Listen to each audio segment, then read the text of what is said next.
This Caddo Parish Commission meeting is called to order. Mr. Clerk, roll call, please. Yes, ma'am.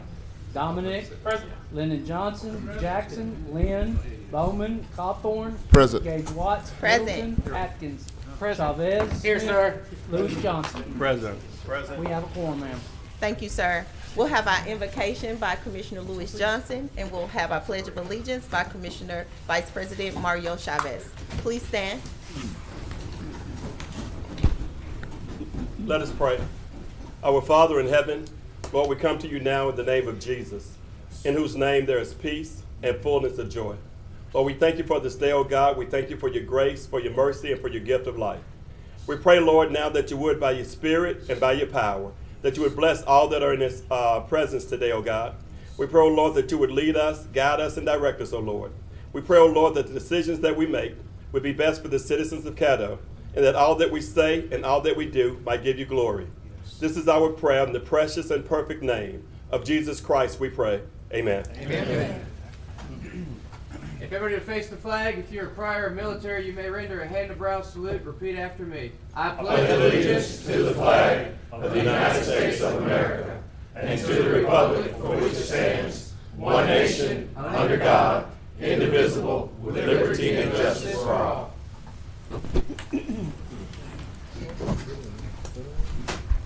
Thank you, Commissioner Johnson. Thank you, Vice President Chavez. Next item, Mr. Clerk. Next, we have agenda additions. I have none. I have none either. Next, we'll move to citizen comments. I have no cards. Do you have any? No, ma'am, I do not. Okay, citizens who wish to address the commission on any issue other than zoning, please fill out a comment card located in the chamber foyer and return to the president or the clerk of the commission. Individual comments are limited to 3 minutes. Citizens, that's it. I have no cards. We'll move to visitors. First, we have Metropolitan Planning Commission representative update on 2030 master plan. Okay. Commissioner Jackson isn't here. MPC?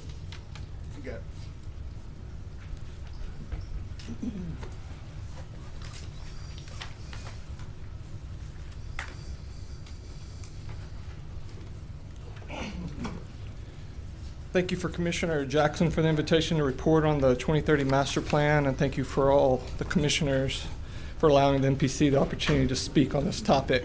Welcome, thank you. In December 2018, the chair of the Master Plan Committee, Councilman Jeff Everson, asked the MPC to put together a master plan progress report. Councilman Everson had 2 objectives in that report. Excuse me.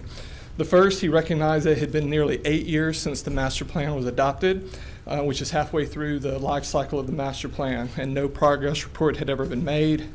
Second, he also recognized that as an outgoing city council member, that starting in 2019, more than half of the city council would be newly elected members, and that many of those new members probably had no familiarity with the master plan.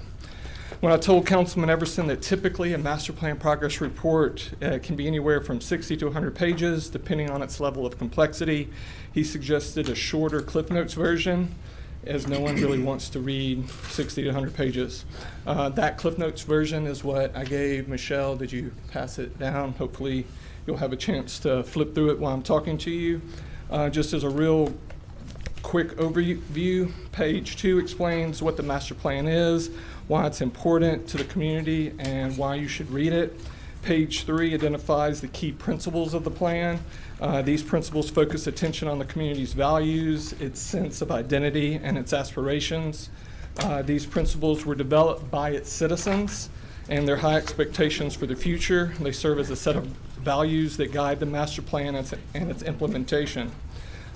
Page 4 identifies where the plan is going and where it has been, mainly in terms of its accomplishments. Under the guidance of the MPC, through working with various city and parish agencies, several objectives have been achieved in the areas of economic development, housing, historic preservation, and land use. However, there are still several goals that need to be addressed. In the short-term actions, and these are the actions that take place in the first 5 years of its adoption, 235 goals were tasked to be implemented, and of those 235 goals, 57% were completed. In terms of the midterm actions, and those are the actions that were to take place between 5 and 10 years, 87 goals were to be implemented, and of those 87 goals, 38% have been completed.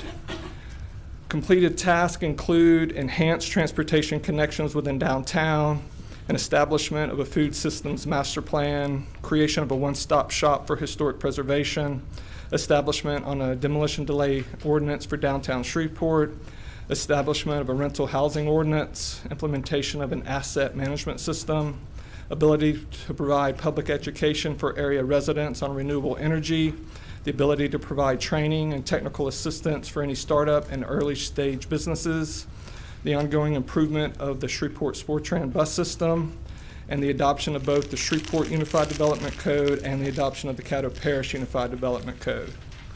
It's important to note that many of the short-term and mid-term goals identified in the master plan have been started but have not been completed.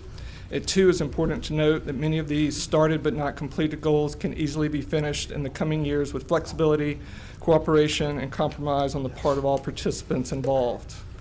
The report did caution that while nearly 40% of the short-term goals were accomplished with the adoption of both of the UDCs, there's still a large number of goals that have yet to be achieved.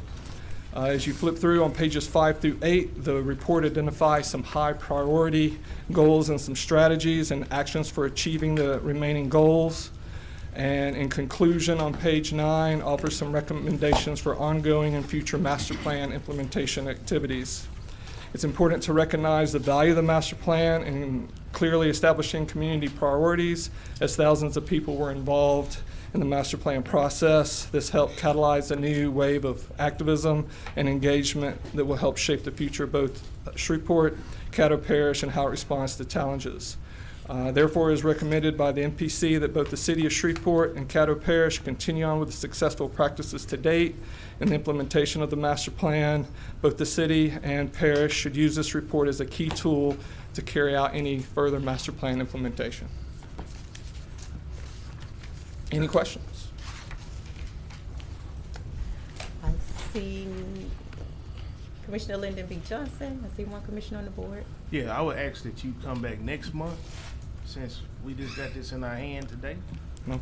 and we can then ask you some questions that Okay. that would be meaningful, because kind of going through what you just All right. did, I understand. that's fast, that spill, we can't really ask it. All right. Good question. All right. We need to. I'll come back next month. All right, thank you. Thank you. Anything? Thank you for coming with your presentation, and as soon as we've all had the opportunity to peruse it, and we'll get our questions to you. All right. Thank you. Next item, Mr. Clerk. Next, we have the Gateway Development presentation concerning Cross Bayou.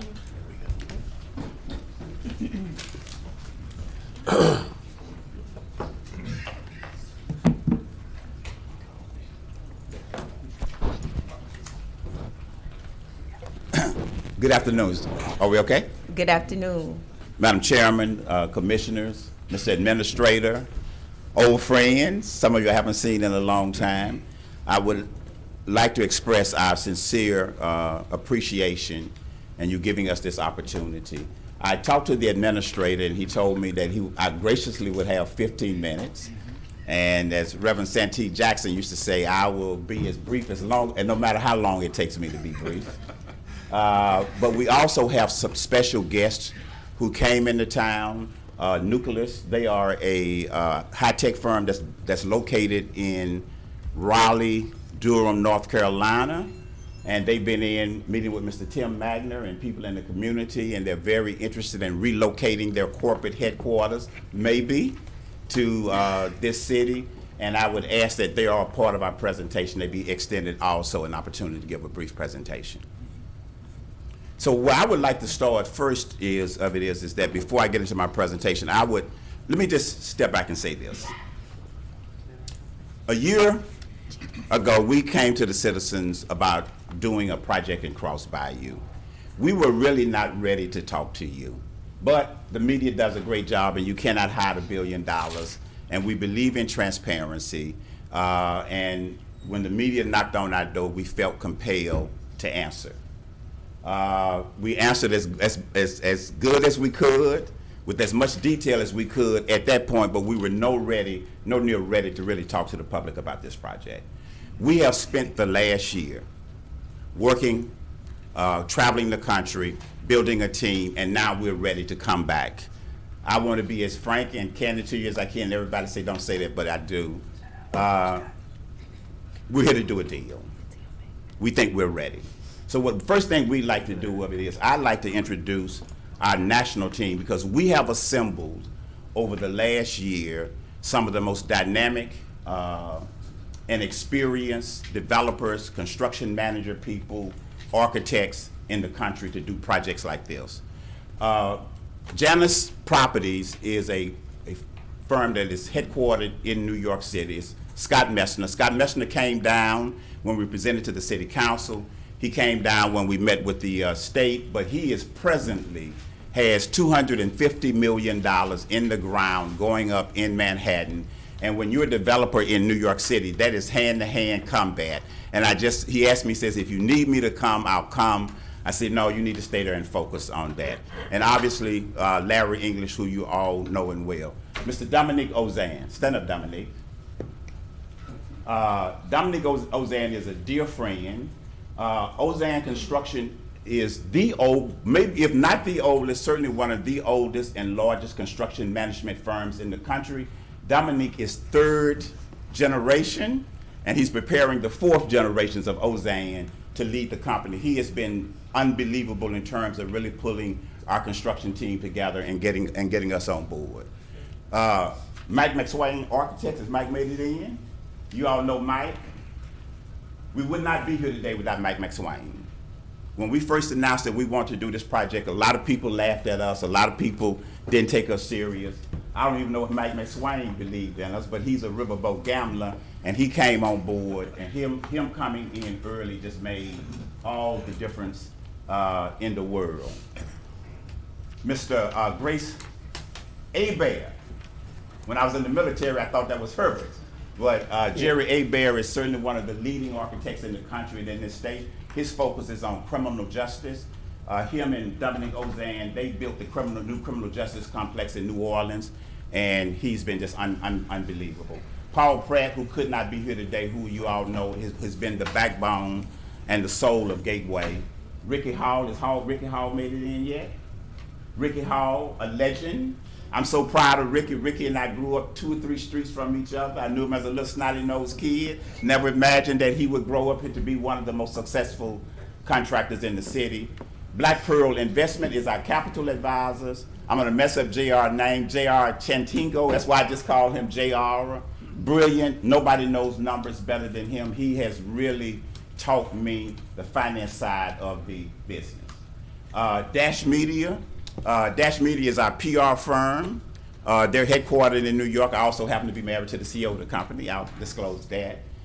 Dash has worked on some of the largest, most controversial land use projects in the country. She has a lot of experience of just working in large real estate projects, and she is also partnered with a number of local firms because that's what we believe. And last is Reginald Mims in the back there, who is also my cousin, who's one of the top zoning people in the country, in this city, and has really helped us understand all of the local aspects of what we need to do a project of this size and scope. So we've got that out of the way. Let's go back to the beginning, Darren. Oh, I'm sorry. And this is my cousin, Darren West, who y'all all know. Keeps me straight. Let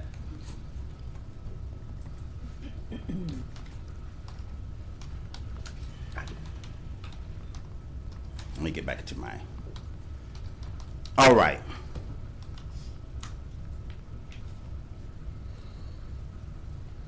This is an illustration by Mike McSwain, and it really says what Cross Bayou is all about and could be. We all know what Cross Bayou, we ride by there every day. Mike has laid out a very stunning vision of what this project could be. Let me recognize a couple of people also that one of the person I need to talk about as I go into is Tim Magner at the Shreveport Chamber of Commerce. Tim Magner, in my opinion, is one of the smartest economic development people in the country. Again, when we first announced this crazy idea that we thought that there was an opportunity to do a project of this size and scale, Tim had not met us, he didn't know us, but as a leader of the Shreveport Chamber of Commerce, he stepped into the Shreveport City Council when we were trying to get them to at least give us some affirmation to move forward, and he put his weight behind us.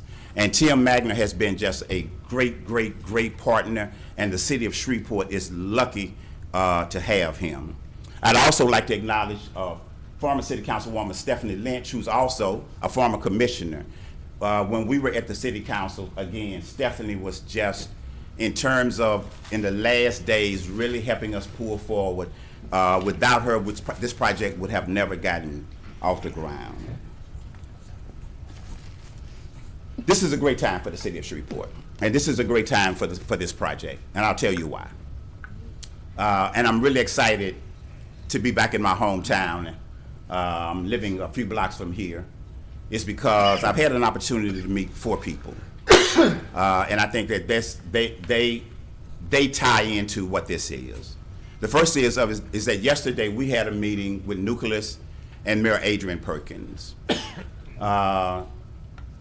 The fact that this city elected a 33-year-old Harvard lawyer as its mayor was incredible.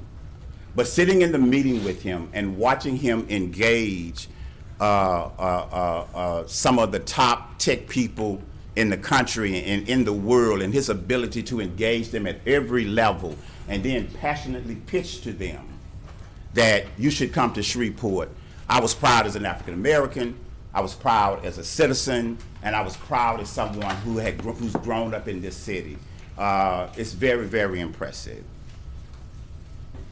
The chairman, Stormy Gage Watts. We were in a meeting in DC with the governor, with private equity firms. JP Morgan Chase has sent up 3 of their most senior executives. And in that meeting, the governor turned to the chairman and asked her, "What do you think?" And she stopped the room. I have never been so much, I was scared what she was gonna say, but she stopped the room. And afterwards, one of the executives at JP Morgan Chase, who is one of the top who's been named one of the top most 50th influential executives in the country, I walk up to her and I start talking. She's like, "I want to talk to you. I want to talk to Stormy." And I take her over and she says to Stormy, "You are a leader." Impressive. I've sat with Stephen Jackson, whose project is in his district. Smart, bright young man. Can be a little tough, but an extremely bright young man. I sat with Lavette Fuller, who the project is also in her district. An exceptionally bright person. I say that to you is that because now leading this city are some of the youngest, most dynamic leaders in the history of this city. And this project is not about us old folks. This project is about the future. This is an intergenerational project. Many of us will not be here to see its conclusion. I hope I will, but I probably won't be. So it warms my heart to know that we have this group of leaders here. I would like to apologize to all of the commissioners that I have not been able to talk to, because it was our intent to talk to everybody. It's been crazy, and you have our word that we will be sitting with every one of you to engage you and to talk with you about our questions. So update. Next one, Darren. So obviously, I've spoken to you that the Shreveport City Council approved a non-binding MOU, which was big. We were invited to the White House for a briefing on Opportunity Zone, because God takes care of babies and fools. And 6 months into this project, Congress and the governor designated Cross Bayou as an Opportunity Zone. Let me just tell you quickly how important that is. 98% of the real estate investments in the country is going into 3 states: New York, Massachusetts, and California. What's ever left is going to Dallas, Austin, Texas, Charlotte, North Carolina, those cities. The rest of the cities are shut out.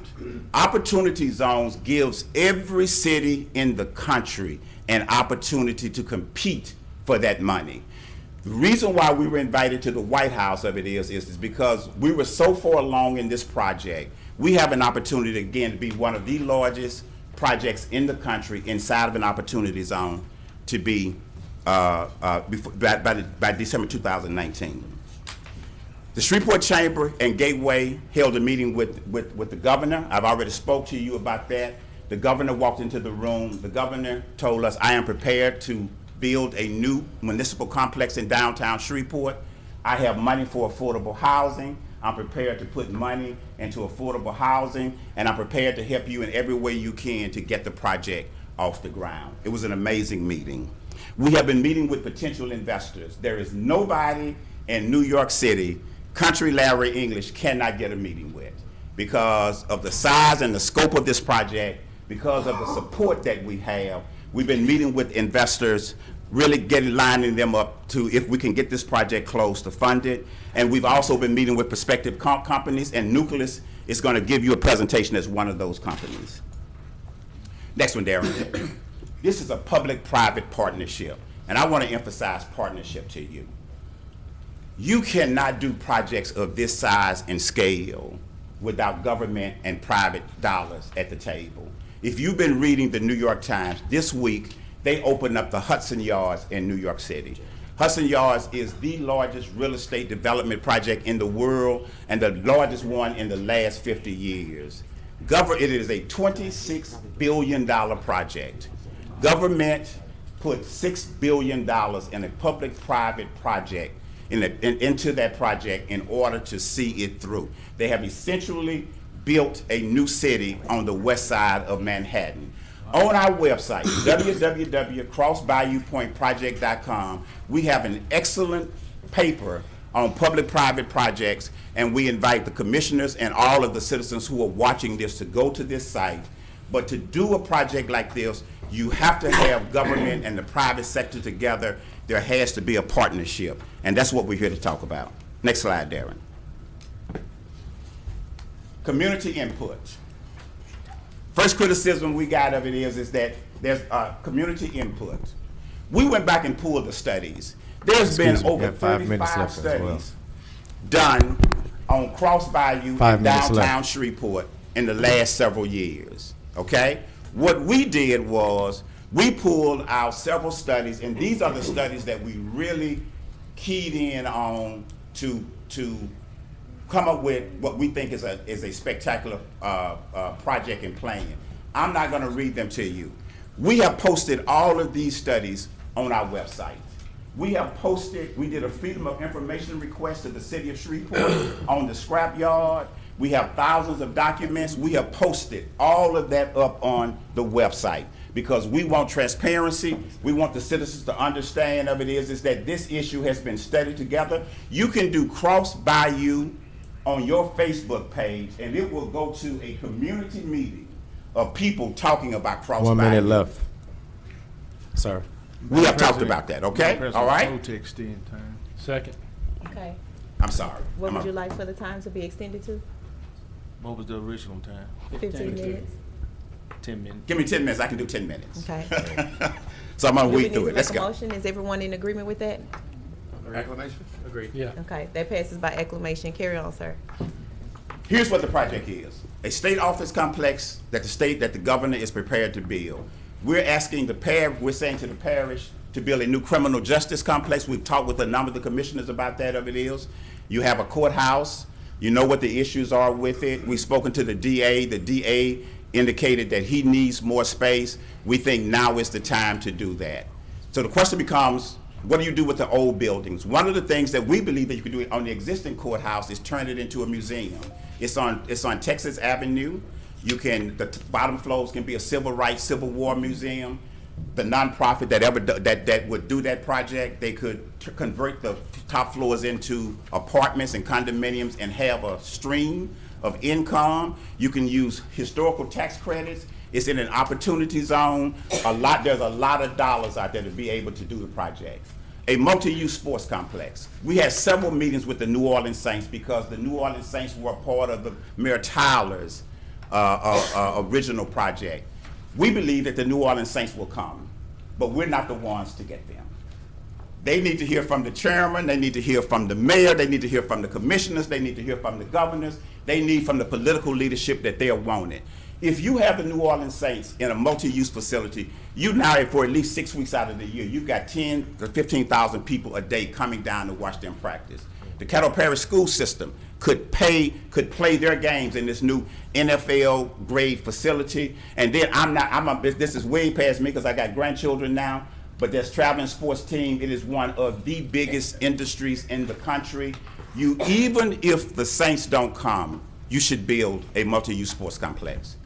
Cross Bayou, we want to build a digital ecosystem. STEM schools, that's the VOTEC of the 21st century. I thought that was something, really above our pay grade, but it's not. It's no different. Children today need to know how to code. They need to understand the digital world if they're going to be able to work in a 21st century economy. There should be a public-private incubator so that when these bright young kids write these apps, they have a place to go to figure out how to get them to the market. I met with Dr. Larry Clark, my former dean and chancellor at LSU. He's excited. You need to bring local universities in. We can build something really, really special. And we have a high-tech company here today before we even put a shovel in the ground that's interested in looking at this project. 5,000 residential units, 30% affordable, 30% luxury, 40% market rate, hard banking. We have a meeting with the Red River Waterway Commission next week. Commissioner Roy Burrell has been a fierce advocate in working through the Red River Waterway Commission. There are dollars there for them to finance the hard banking across Bayou. Donald Trump signed an executive order directing all of the federal agencies to look at cities like Shreveport to put money in. We believe there's money there for the Corps of Engineers if we're all together. We do not want to build a separate project. We want to build a project that is fully integrated into the central business district. There are 1 million square feet of vacant property. We don't intend to build any new commercial space, very little retail space. This is a project that's designed to spark the rest of downtown development. Next one, Darren. All of the numbers, these numbers sites, except those to the right, is what we're asking the city and the parish to form a nonprofit, assemble the property, clean it up. Private developers cannot clean up the property. There's millions of dollars for federal cleanup, but they will only give it to a governmental agency. We need the parish and the city to be leaders in this project, work together, form a project, and assemble this project. This is approximately 63 acres. Some of it is a green wetland, so we can't build there. But it's approximately 43 acres. The city, as you know, the taxpayers passed a bond issue in 1996. The city has already been assembling this property. We spoke to the mayor's office the other day, and they'll continue to assemble this property, but we need the parish there working also. Next one, Darren. New state office building, numbers.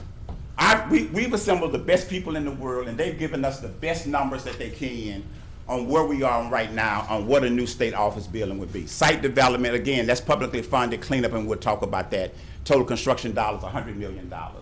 Again, we would design, finance, and build at their specs. They will lease the building from us and consolidate all their employees. That's what they're. Criminal justice complex. Total construction budget, $200 million. Again, we've got some of the top people in the country on criminal justice complex. These were based on what their understanding of other projects was, and obviously that is to be negotiated. You see what the total dollars there. Again, GDC would like to design, build, and finance the project and lease it, and the parish lease it. Next one, Darren. STEM school, total construction budget, $45,184,000, $277. Next one. 500 units of housing. The governor specifically says, I like affordable housing. I will put money into the affordable housing piece of this deal. We're working with local developers. In phase 1, we can build 500 units on that site, 25 units per acre. We're now collaborating with local developers about that. Multi-use sports complex, $24 million. This project is either going to be private, it's going to be publicly funded, or it's going to be a combination of both, depending upon who you're able to bring in as the lease tenants. But we have talked to companies that are very interested in financing a multi-use sports if it makes financial sense. Public investment, $46,786,000, 44. That's across 4 agencies. That's across the city, that's across the parish, that's across the state, that's across the federal government. Public dollars, $417 $47,571,999. If anybody in this room, I say it to you, give me $47 million and I'll give you back $417 million. Everybody would jump on that deal. Next one, Darren. Again, this is our team.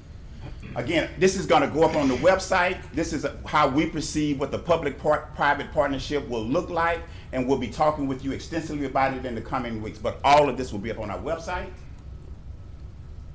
We need an LOI from the parish. We need two things from the parish. We need an LOI because we need from you an affirmation to move forward. And then what that means of it is we then need the parish and the city to sit at the table and to begin to negotiate a final deal on this project. Run through it, Darren. Again, we've already talked about that. Next one. These are steps that our team believes has to take place in order for us to get to a final resolution, a groundbreaking of 2019. That's an important date. The project that's ready to go in 2019 would be the project that's going to attract the most odds funds, because in order to get the full, not paying any capital gains taxes, you have to have the project ready to go by December 2019. Next one, Darren. We're committed to MWBE participation in this project. We don't need to talk about this because all of us on our team, we have a history in this community of working toward this industry. We have partnered with Red Rock Business Capital. They're prepared to come to town and to help finance minority and women firms to be able to work on the project. The test is whether this development invites the entire community to live, work, and play. Cross Bayou belongs to everyone. I want to thank you for this opportunity. We will be engaging you fully moving forward. We're here to answer any questions if you have to. At this time, I would like to invite up Nucleus and their team, and they will introduce themselves.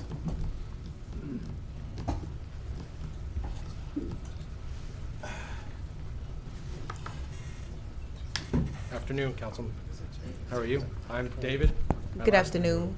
I just want to let you know you have about 3 minutes left during this presentation. 3 minutes? Yes, thank you. Go ahead with your Madam introduction. Chairman, North. You I want me to think the importance of what they are about to say, we probably need to extend the time. Okay, Is there a motion? Motion to extend? Second. okay, we'll give additional 3 minutes. Okay, Okay. any objections? Yeah. Go ahead.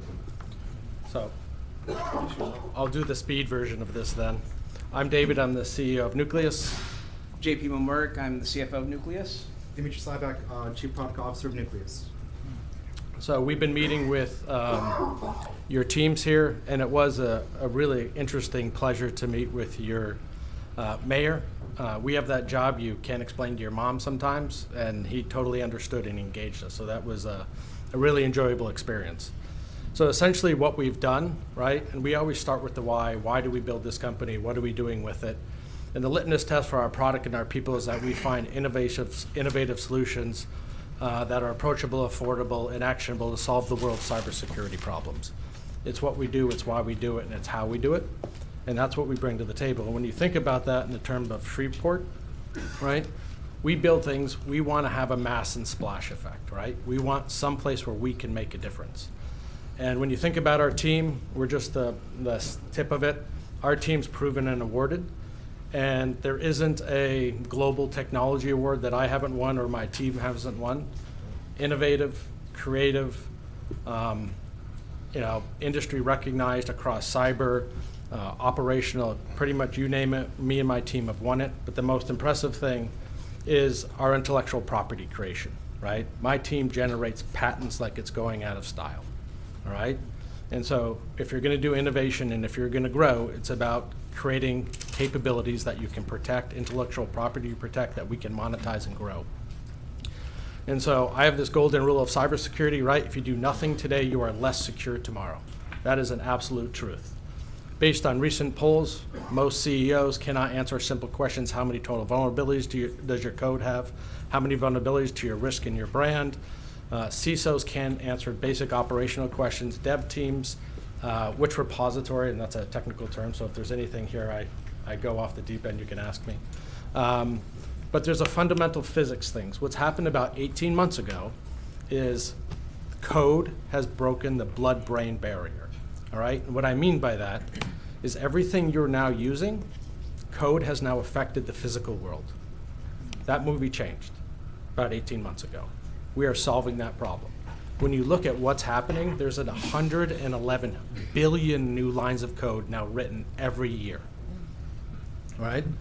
If you do, and so when you think about that, right, the world is growing by 50% every year in the number of code, right? So go back one. This is why we're interesting, okay?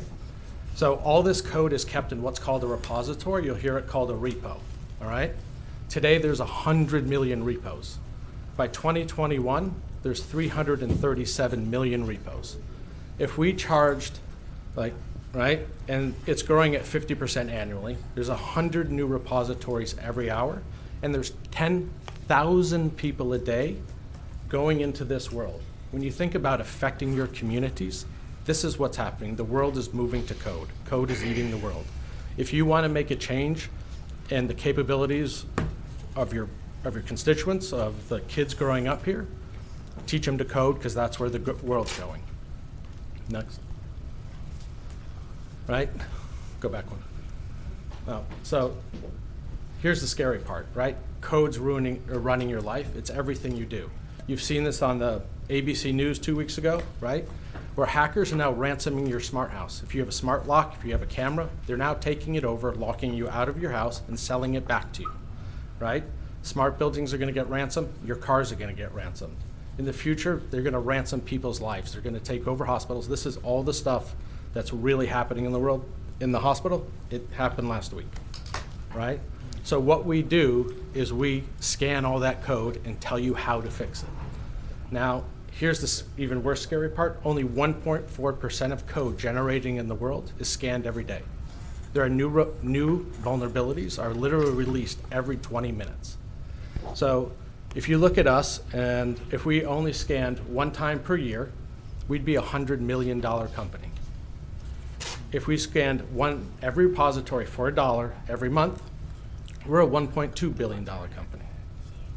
If we scanned one time per day, which you should do, we're a $44 billion company. So that's why we've got a set of amazing investors who want to put money into us, all right? And what we're looking for is a place to grow, because we're going to give back. We're going to help. That's what we're wired to do, right? And you think about intellectual property, and this is a way everybody can understand. We developed this code to be so efficient, you can run it on your smart fridge. We actually did this, right? We have a fridge coming in from Samsung, right? But the idea is that we can make everything approachable and affordable, so any company can afford to scan the code, because they're not doing it today. And essentially what we've done is democratized it. The second thing we've done is make it super simple. So literally 3 steps, and we're actually doing this with your city CTO. So you can scan the city's codes, because you don't do it today. Next. And what we've essentially done is make it so literally anyone can do this. It's as easy as running a spell check now. So we've run huge technology companies, unlimited resources, and it was hard, right, to scan code. What we've done is essentially solve that problem so anybody can do it. And if you think about what happened to Target, because it was in the news, we've changed the geometry where would you spend $12,000 a year to protect $10 million or $19 million in liability, which is the average cost now for someone doing it.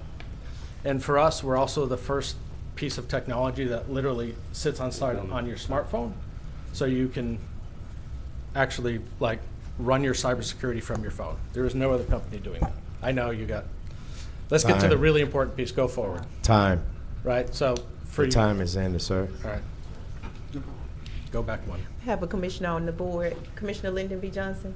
Madam Chairman, since I'm on the board, I do have 7 minutes to discuss with them. Yes, so sir. in my discussion, I got a question for you. Finish your presentation with that. So and this I got to put it in the question form. Okay. I need you to show me how you can finish this presentation in 7 minutes to give us the outcome of why you're here. There you go. That's the slide. Yes. So There's 3 slides left. Three slides. So today, in our business plan, We're literally a couple weeks away from getting funded. 43 jobs year 1 for Shreveport, year 2, 93 more, year 3, 138, 185, 232. And that's literally using the most conservative business case that we have, okay? It's about bringing jobs and putting people to work and teaching them skills, right? That we can not only teach our employees, but be part of the community to help teach these skills that are literally applicable for the next 2 or 3 generations. And that's what we want to do, right? And we love to get involved. We're already doing this even as a startup, right? We're going to give people at least 1 week of PTO to volunteer locals. We'll be doing annual volunteers. And then the thing that we do, and I was a Army drill sergeant, the thing I love to do is train people, right? And it's here, really, how do you help? And so the ability to take all this technology capability and give it to people. I mean, we're not worried about helping because when you look at our profit margins as a company, it's literally silly, right? And so it's our ability to help and give back to the community. And again, we could go to anywhere in the country. The question becomes is where can we make the most difference? Raleigh's booming, Silicon Valley, right? But we can want to go someplace where it can change people's lives. And our view of the world is we want to build an enormous campus, right? Because if we do well, it's not hundreds of people, it's thousands of people, right? And we become a bedrock to then be the magnet to bring everybody else in. So I'd like to say, with your support, we're here to provide educational programs. We want to make sure that we level the playing field, where with cybersecurity, you're able to live here, but still compete on a nation and global level, where you can make money using bounties and the tools and the methodology we provide for you to be competitive in your world. You can actually work here, provide a great income for your family elsewhere, but still live here and do jobs remotely. We also provide the knowledge and training, and we want to embed ourselves early in the educational piece to make sure that children everywhere, whether you're in elementary school, you're in middle school, high school, or college, you understand how important sciences are, and you stick with science degrees, you stick with computers, and you understand that you can evolve and grow something magical. So I have children as well, we all have kids, we're all family as well. We've been working together for many years, and the goal here isn't to make $1 million, because we could have easily sold this product for hundreds of thousands of dollars. We made it affordable, we made it attainable, because the greater good here is we want to change the world. We want to make sure that the world's secure, but we want to do it with your support, and we want to do it in a city that will help us grow and flourish. Thank you. Thank you. Thank you for your time. Thank you. Commissioner Atkins, before you all, Thank don't you. leave. Thank you, Madam President. Thank you. Go ahead. Thank you, you all for Commissioner your Lyndon B. interest. Johnson. Thank you all for your presentation. Regardless of what happens with Gateway, we have plenty of excess capacity in our downtown right now. So if you guys are serious about it, let's sign something up. So we've already started the discussions with the mayor's office, as well as making introductions into the governor's economic development group. So we are having those conversations today, thanks to the introduction by Larry. And we want the support of the parish as we go forward. And what support do you want from the parish? We want, as we look and work with these groups, if there are opportunities where that could grow, especially for education community, that the parish is actually helping make those introductions, as well as the city council to the governors. We're happy to make any introductions you'd like us to make. Okay. Thank you, Madam President. Thank All you, right. Commissioner Atkins. Thank you. Don't leave, we have a couple more. Nope. Sorry. Commissioner Doug Dominic. Yeah, I just had a quick question, because I guess I'm computer illiterate. Briefly, if you can't, what is a code? What do you? So there's two pieces of, so code is essentially two things. There's a thing called frameworks, which is like prepackaged. So if you're when you buy a car, like when Ford builds a car, Right. what happens today is developers are essentially borrowing a radio, borrowing a headlight, and they assemble them. Those are in frameworks, right? So they're kind of pre-built, prepackaged pieces. Okay. The second piece is the integration of those pieces is when the developer actually writes code, okay? And so when you put that all together, you get vulnerabilities. And so when you're seeing all these hacks, they're going after code. And so the ability to take over a house, over a car, it's all this entire layer that's now vulnerable. So no longer does a simple key to your car work. Like Dimitri's an awesome white hat hacker. Like if you're driving next to him, he can take your car over. Do what now? He can take your car over while you're driving it, right? And so what's happened with all this? Not mine, it's too old. Yeah, no, that's actually the only safe thing. Is, Well, sir, do you have on start? Miss Dottie, you think that's funny? so the world's turned to code, right? And so what we do is we literally tell people how to fix it. We've made it really simple. Historically, what we've done that we've got already 2 patents. Our intellectual property has made it really easy for people to do this because it's really hard and esoteric, right? Like I joke, it's that stuff you can't explain to your mom, right? Okay. But it's something that we could show you and you could understand the problem and then Okay. how to drive a team to fix it. Okay, I'm sorry, but I know those questions were not germane to the subject that we were discussing, so just make sure that your questions to the gentleman before us are germane to the subject at hand. That's it. How can that be not germane? But I'm done, Madam President. Thank you, Commissioner Domingue. Commissioner Lewis Johnson. Thank you, Madam President. To Mr. English and to the stakeholders and to everyone that came today with this presentation to share this project with us, I want to say thank you. Just the fact that you would come in, and I know that there's more to share and that there's more that we'll understand as we go, but the fact that this project is no small thing, we understand that, but the fact that you took the time to come in to share with us and give us some insight is no small thing either. So I want you to know that everyone that came in, that's associated with the project that came in today, we appreciate it, and I want to formally thank you for your time and let you know that that's important to us as we move forward.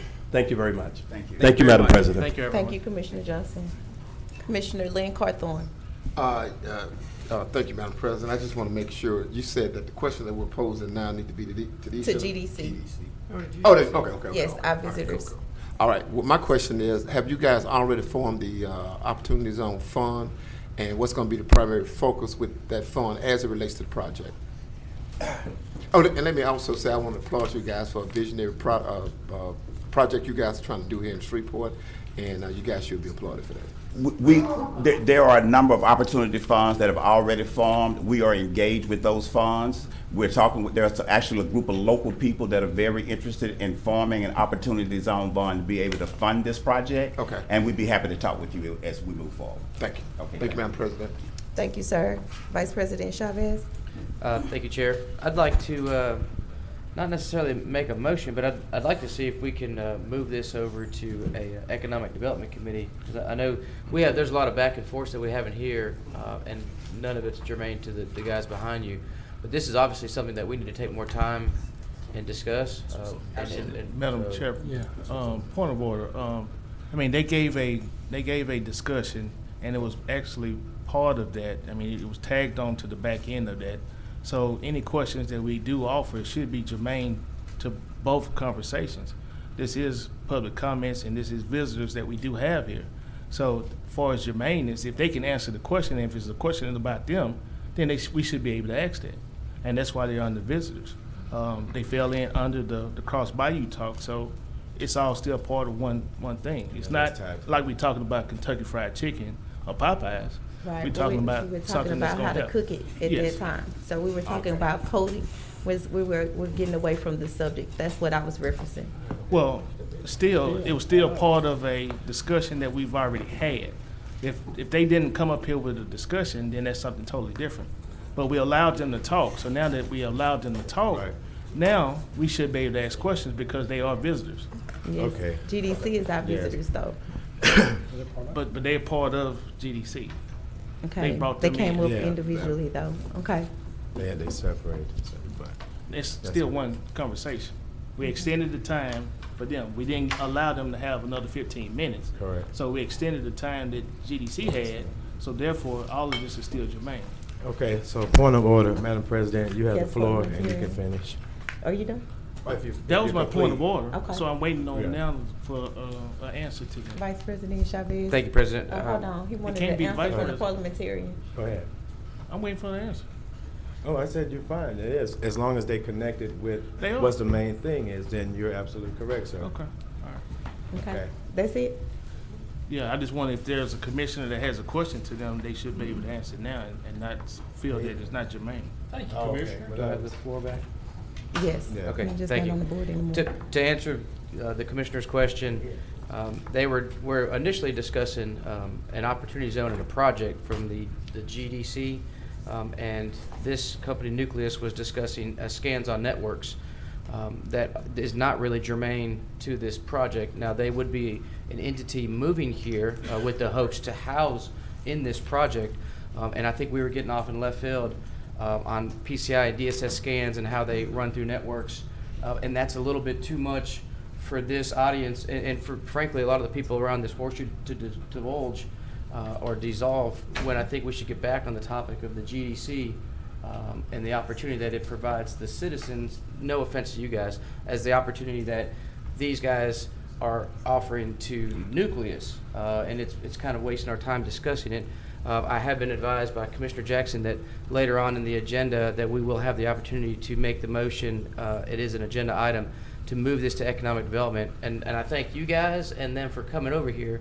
But I think we can bring our IT board on call to go sit in the meeting in economic development and actually discuss scanning of codes. If you guys are that great, I'd love to see our network scanned at the parish level. And if you guys are willing to do it pro bono, like a 1 week of PTO, I would love to see that achieved here, so the proof would be in the pudding. Thank you, guys. Hold on, I'm almost finished. But so that the rest of the people in the audience, we won't waste their time, because some other people are here for some other things, and I'd like to give them the respect that we're going to give you guys as well. And together, I think we could all come to an agreement on that. So. Yes, so thank you. We will offer to scan the parish for pro bono. We've already offered it to the city after they've actually watched our demo. They immediately asked us, so Okay. we're happy to discuss. Thank you, Chair. I'm done. Commissioner Lyndon B. Johnson. Stephen hadn't talked yet, so I'll go after him. Commissioner Stephen Oh, Jackson. no, I was just saying, I'm just more, because I put the agenda item on it, so my focus is one, I want us to be solely focused on the GDC opportunity zone. We appreciate, I think that's kind of Laney out. We appreciate that, we'll get to that. But as the person who put it on the agenda, I want to make sure that the intent is clear, is to talk about GDC and what they're talking about. So I know there's some confusion going on. We'll be able to answer any questions that you might have if you have any questions. Were you done, sir? Yes, sir. Thank you, Madam President. Yes, ma'am. Commissioner Lyndon B. Johnson. I'll discuss it later on. Thank you so much. I see no other discussion. Madam Gateway Chairman, we would Development. just like to thank you for your time, and we appreciate it very much. Thank you. And don't leave. We still have plenty of opportunities for more discussion. Thank you so much. At this time, if there are no objections, we have some very important people who are here that we would like to honor. We have the National Association of Women Judges, and we have some people here from the Supreme Court. And if it's okay, if we can move them up, is any no objections to that? Okay. Yes. Do we need to suspend the rules, Mr. Clerk? Well, we are in special resolutions now. We'll just move them to the top. Thank you, sir. At this time, I would also like to invite Judge Shiva Sims and all women who are in public office. Would you please stand and come down to the front? We have Judge Reed Casey. We have our school board members, Dottie Bells. We have Ms. Trammell, Mary Trammell. We have Dr. Dozart. And I see Judge Pamela Tier. Are there any other elected officials that are here? Okay, and in the very front, we have a very special guest. She's a student of Caddo Magnet High School. Her name is Pooja Villaretti, and she has a poem that she is going to present to you all. Come up, please. Welcome. Welcome. Hi, I'm Pooja Villaretti, and I'm a sophomore at Caddo Magnet High School, and I have a speech prepared on the role of women in politics. The area of politics is one that's already so complex from the surface, it's hard to imagine how difficult it would be to personally be involved in that atmosphere. No matter whether your debate is being broadcast on national television or whether your every move is being criticized by the public, an individual in politics is forced to face many hardships. Now, imagine being a woman in politics. Not only do you have to deal with the average public scrutiny, but you also have to overcome the stereotypes and prejudice that sadly come along with being a woman. The involvement of women is limited by the societal norm that women are not as capable as men. This leads to them being prevented from equally participating alongside men in politics. Our society believes that not all women can have jobs in political affairs and should rather be doing household duties and jobs that are more suited for the likes and capabilities of a woman. Despite these obstacles, it's seen globally that women use their unfair advantages as a motivation to prevail and persevere. From being the first female prime minister like Margaret Thatcher to being one of the youngest female representatives like Alexandria Ocasio-Cortez, women are determined to overcome any hardship that comes their way. By having women participate in politics, it ensures that there's a broad representation for the people. If there were only men in politics, how would the voices of younger and older women be represented in the ways that are needed? The women in politics are responsible for the progress made to address issues such as unequal pay and the lack of education in countries all around the world. If policies relating to these issues needed to be implemented, how could it be possible without the first-hand knowledge of the women themselves? How could change be enforced if the problems are not actually understood by those who inspired the change? For decades in the United States, prior to the arrival of Ruth Bader Ginsburg as a second Supreme Court justice who was a female, no politician faced the issue of gender equality within the government, workplace, and even the societies around them. RBG took initiative to take action and pass laws that ensured women were given the same opportunity as men. An example of this initiative is seen in the State v. Virginia case, in which women were now granted entrance to the Virginia Military Institute, ensuring that all women were no longer discriminated against and given the same opportunities as the men. Women are more likely to focus on the concerns that apply exclusively to the women themselves. This doesn't mean that all men are more likely to exclude these issues and that all women address them. But it does mean that with the help of women politicians, these policies that are needed are more likely to be implemented. By having a balance of both men and women in politics, it allows for cooperation and different views to be brought to the table.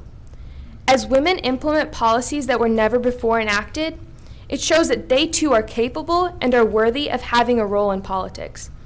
Instead of looking at the basis of gender or even their capabilities, it's important to focus on the character of the individual. In societies all around the world, it's important to see that women have played a significant role in politics as they've built communities that thrive and prosper on the foundation of peaceful actions. As Margaret Thatcher said, if you want something said, ask a man. But if you want something done, ask a woman. Thank you.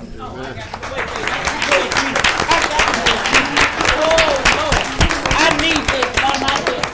I need that. Next politician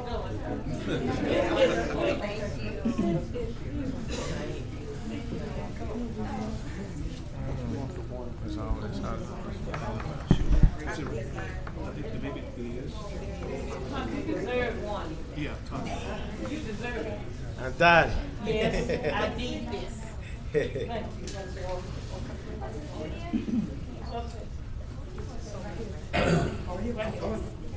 You ready? Yeah, at this time, if you stand, please. All right, guys. Audience can stand also. Audience, if you can stand as well. In the name and by the authority of the Caddo Parish Commission, proclamation, whereas American women of every race, class, and ethnic background have made historic contributions to the growth and strength of our nation in countless recorded and unrecorded ways.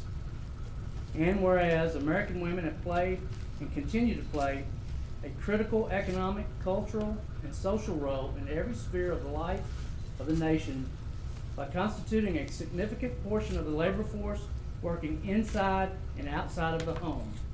And whereas while the 20th century was a pivotal time of growth for women entering politics, women remain underrepresented in male-dominated fields, and thus providing opportunities to support women in public office is imperative. And whereas recognizing women in public office will bring awareness to the fundamental necessity of their work and will inspire other young people to serve their communities. Now therefore be it resolved by the Caddo Parish Commission, meeting in legal and regular session, that it does hereby proclaim March 19, 2019 as National Women in Public Office Day in Caddo Parish, Louisiana, and urges all citizens to join with the parish to celebrate and recognize the success of women in public office. Signed, Stormy Gage Watts, President, Mario Chavez, Vice President. Hip hip hooray. You may be seated.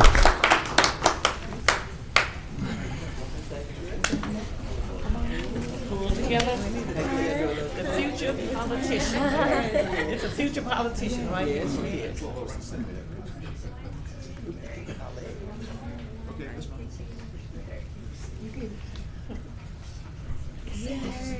Thank you so much. Thank you for doing it. Thank you. Yeah, baby, thank you so much. Yes.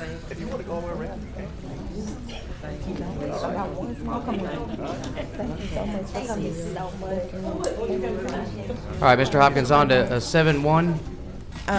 Before the ladies leave, before you leave, first of all, let me say a very special thank you to Miss Pooja. You know, yes. And I'm sure that every woman standing here represents the same thing that I do.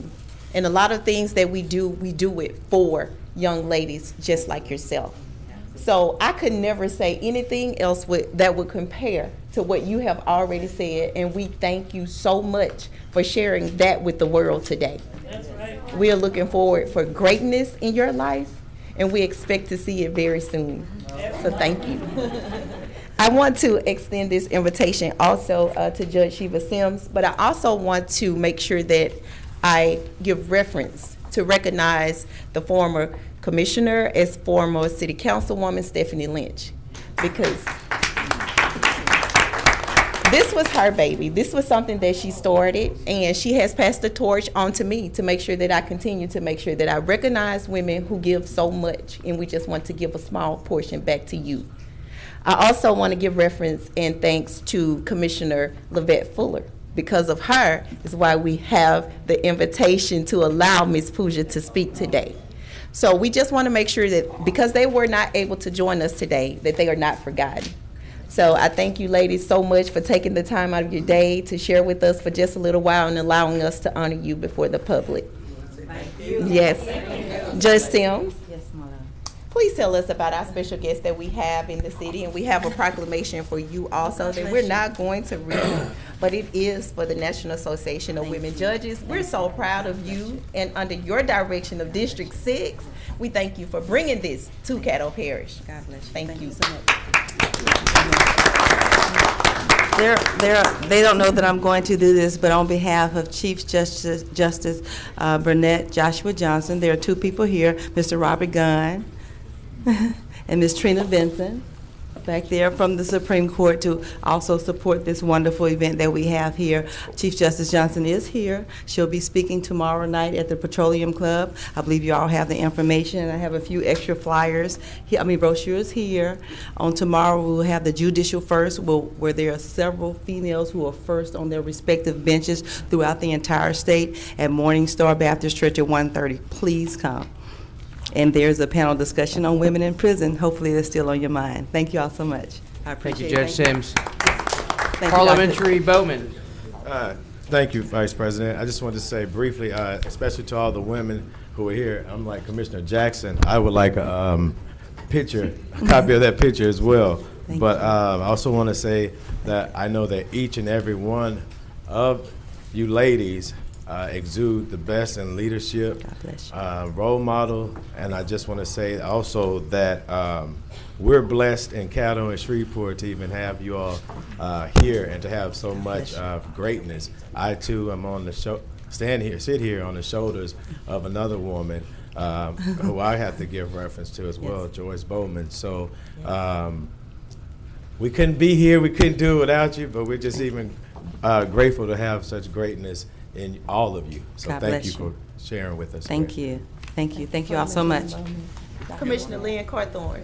Just very briefly, like to, very good to have Judge Sims in God the bless building you. today. Thank And you. I just want to simply say it's always a pleasure when somebody can wrestle something that happens in the state of Louisiana and bring it north of I-10. You've done a great job. Thank you. Thank you. Thank you. The committee, District 6 committee, thanks all of you all. There are a great number of people that are working very hard. Thank you all so much. I'll be looking for you all Friday night. Yes, ma'am. One more, Commissioner Stephen Jackson. I know you got to get it. I I know you, apologize. because I know y'all were across the street at Southern earlier. I'll just ask Todd to make sure that we get y'all a copy of our conversation. And as you're talking about reintegrating women back into Yes, sir. society, and I think later on are going to be talking about juvenile justice. My position has been we have to take more steps to provide alternatives as opposed to being singularly focused on incarceration. So I appreciate you and the women, the judicial women of the 6th District for taking Thank that you, on. sir. So appreciate Judge it. Latier and I have had several meetings regarding the Women in Prison initiative, and I presented before the Cosmetology Board 2 Mondays ago, and we got approval to move forward. And I believe Tallulah is already starting. And Tallulah, since there's a delay here in Caddo Parish, Tallulah, we're moving forward. We'll be the first there. Thank you. Well, Thank hopefully y'all. we'll have a Unless y'all favorable want vote to jump in front of them. in a few minutes. Hopefully we'll be favorable in a few minutes. Yes. But thank you. Thank you, sir. Thank you, Judge. Thank you. Y'all have a blessed day. All right, you too. Mr. Clerk, our next special resolution. Okay, we have also special resolution of recognition to Miss Lauren Jones. Okay, please stand. Ms. Jones, please come forward.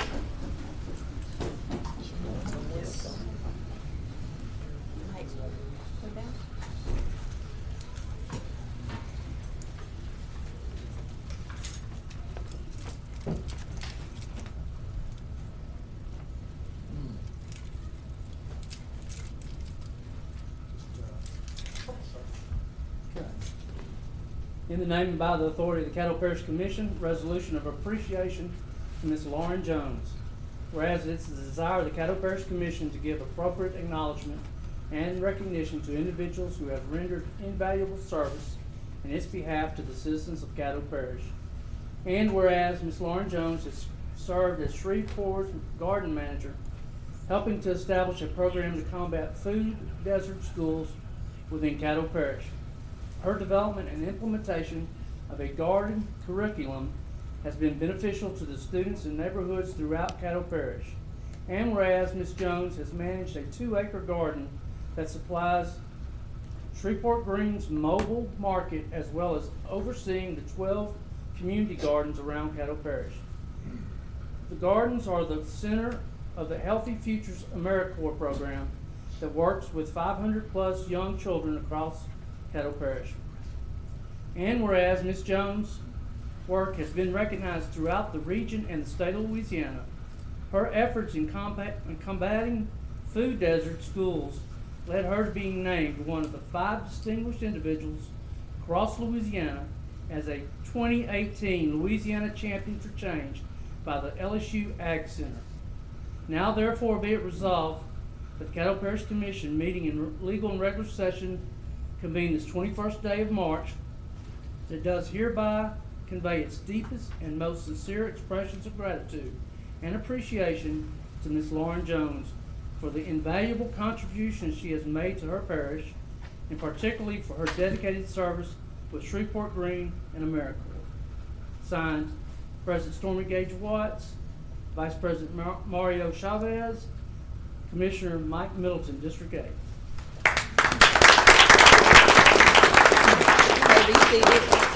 Thank you, Commissioner. I was going to say that definitely deserved a round of applause for all the amazing things that you've done. We'll get a picture really quick.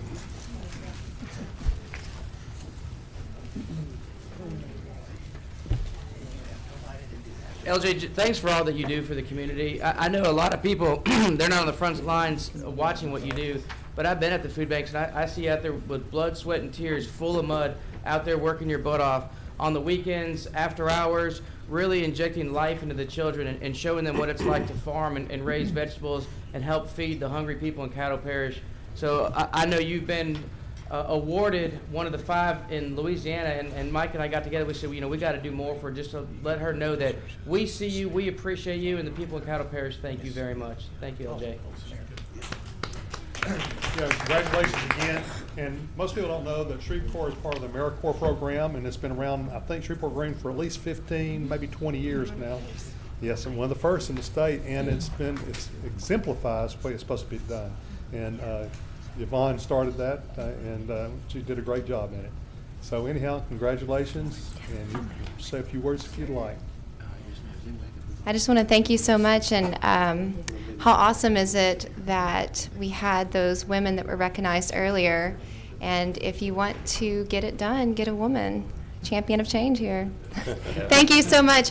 And also, I just want to say we couldn't do this without you, so I really appreciate just being recognized. It feels good. Thank you. Thank you. When are they coming up? Next. Administrator? I don't see any. Madam President, if you'd like to approve all 3 of these resolutions at this time. So moved. Yes, it's been moved by the chair. Commissioner Dominic. He was asking about the group down there. I'm good. I think Woody's going to bring them up next. Okay. Please vote. We're voting on the 3 special resolutions.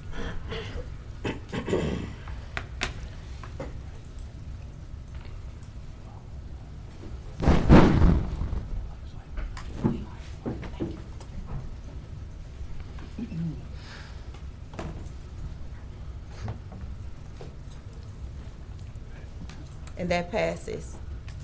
Mr. Clerk, at this time, we would like to move our administrator's report up as well as the National Social Work Month so we can get these people back to their regular scheduled programs if we don't have. Thank you. Any opposition? Okay. That moves by acclamation. Dr. Wilson. Thank you, Madam President and Commissioners. Good afternoon. Good afternoon. We have a special presentation today by Ms. Linda Carroll. Ms. Carroll, would you come up, please?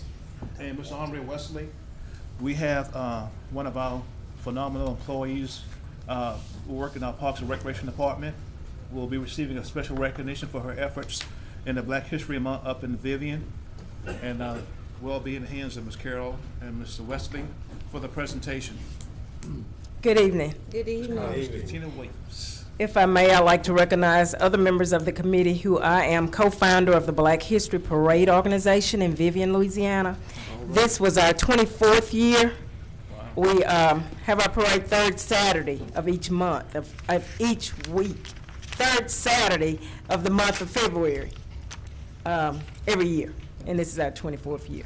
I am a co-founder, a founder, Betty Williams, raise your hand. Barbara Burnham, Francis Brown, and Raymond Williams, who serve as our president. And today we'd like to recognize, first I want to thank Black History Organization, want to thank the Parish Commissioning Body for allowing us to come and do our presentation here. Mr. Andre Wesley for this opportunity to present this plaque to Ms. Katina Williams. Mr. Wesley. Thank you for allowing your staff to be of assistance to us, Mr. Wesley, in our organization. You all gave help in the form of service, as it was much needed at that time. Secondly, I want to recognize Ms. Katina and show our appreciation for her leadership. Ms. Katina, we thank you. And her contributions. We want to show our appreciation for her leadership, contributions, and assistance in enhancing our events and programs for the Black History Month. We had several things going on that month. With her assistance and her ideas, we were able to add a rodeo, a car show, and a concert on the night of the Black History Parade. We immediately saw vast improvements and a positive impact on our community. She helped us resuscitate our organization with her ideas and energy. Thank you, Ms. Katina. I would like to also add that with each idea that she brought to the table, this young lady saw the idea through from the beginning to the end. She stuck with us, hosting fundraisers to fund each project. We had roughly 1,000 people in attendance at our Black History Parade. The rodeo was well attended and brought in people from Alabama, Oklahoma, Texas, Tennessee, Mississippi, and of course Shreveport. The concert had about 500 people in attendance. So at this time, if we may, we want to present Ms. Katina with a plaque that the organization has got together for her. We also have a certificate, but we're going to just present her with the plaque. And the plaque reads, "In recognition of your dedication, support, and hard work for the improvement of our community." And we're presenting this to Ms. Katina Williams by the Black History Parade Organization of Vivian.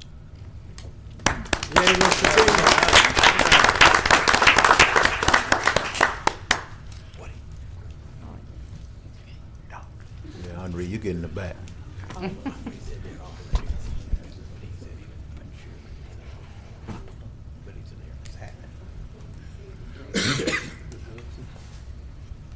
Again, thank you all.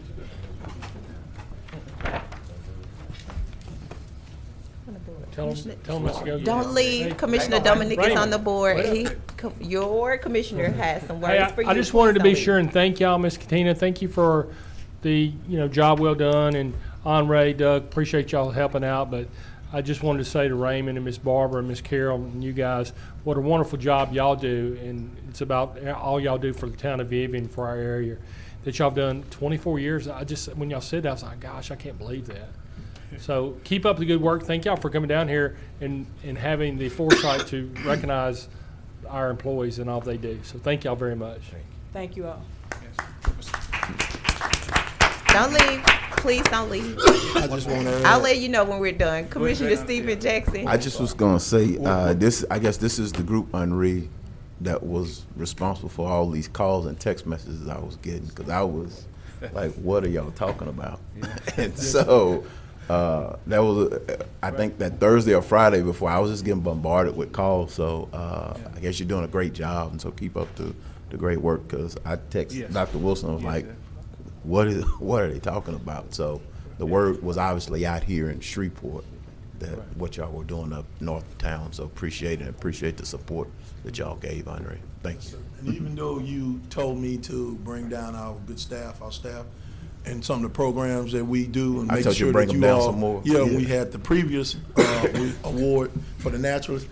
This wasn't even my idea. Right. They came forth with it and Great. told us that they wanted to do it. That's for Ms. great. Katina and all the hard work she had done. It's always good to see us supporting the community. Yes, come on, Ms. Katina. I'm saying, well, I'm I sorry. would love to take all the credit, but I can't. And I just want to recognize Ms. Mary Murphy, who also was very instrumental in getting this project done.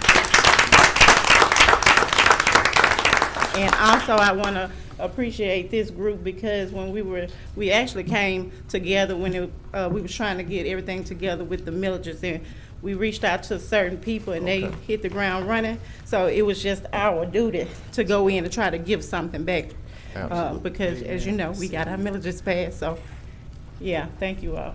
Miss Mary, we can't see you standing way back there. So we can see, yeah. Thank you, Miss Mary. Thank you all so much for coming down, and thank you for everything that you're doing, pouring back into the communities. You are appreciated. Thank you. If I may say one thing. Yes, sir. This is not a one-time event for Katina. She is our department's Wonder Woman. So I just want to personally thank her for everything she does every day for us. All right. Appreciate it. And Mr. Tina, Mr. Yes, you. Mr. Tina, job well done, and I really appreciate all of what you bring to your job, as well as the department and the entire organization. Thank you so much. Wonderful job. Thank you. Amen. You're doing great. You're doing great. Okay, Commissioner, we're going to defer Dr. White's presentation until April, and she's already left. And just place at your stations a copy of the legislative priorities for 2019. A lot of these priorities were remaining from 18, So please, if you would kindly review it and give me some feedback. I'd like to hear from you by Monday. The session starts on the 8th of April. And if nothing changed, that's fine. Just let me know that you're okay with what's on here.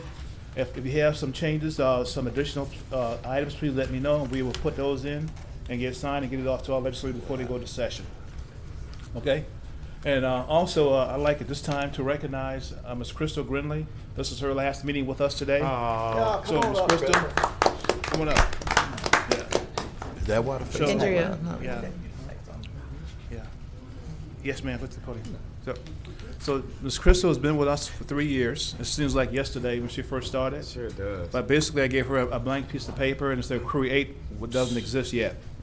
And she helped write all the social media policies, and she's been quite instrumental in our work with the media. And certainly we appreciate all that she's done for us. And now she has a different challenge, but we are going to send her our best. And we will be here to support you in the future, Ms. Crystal. So thank you so much for what you have done for our organization for the past 3 years. Job well done. We're going to miss you. Yes, ma'am.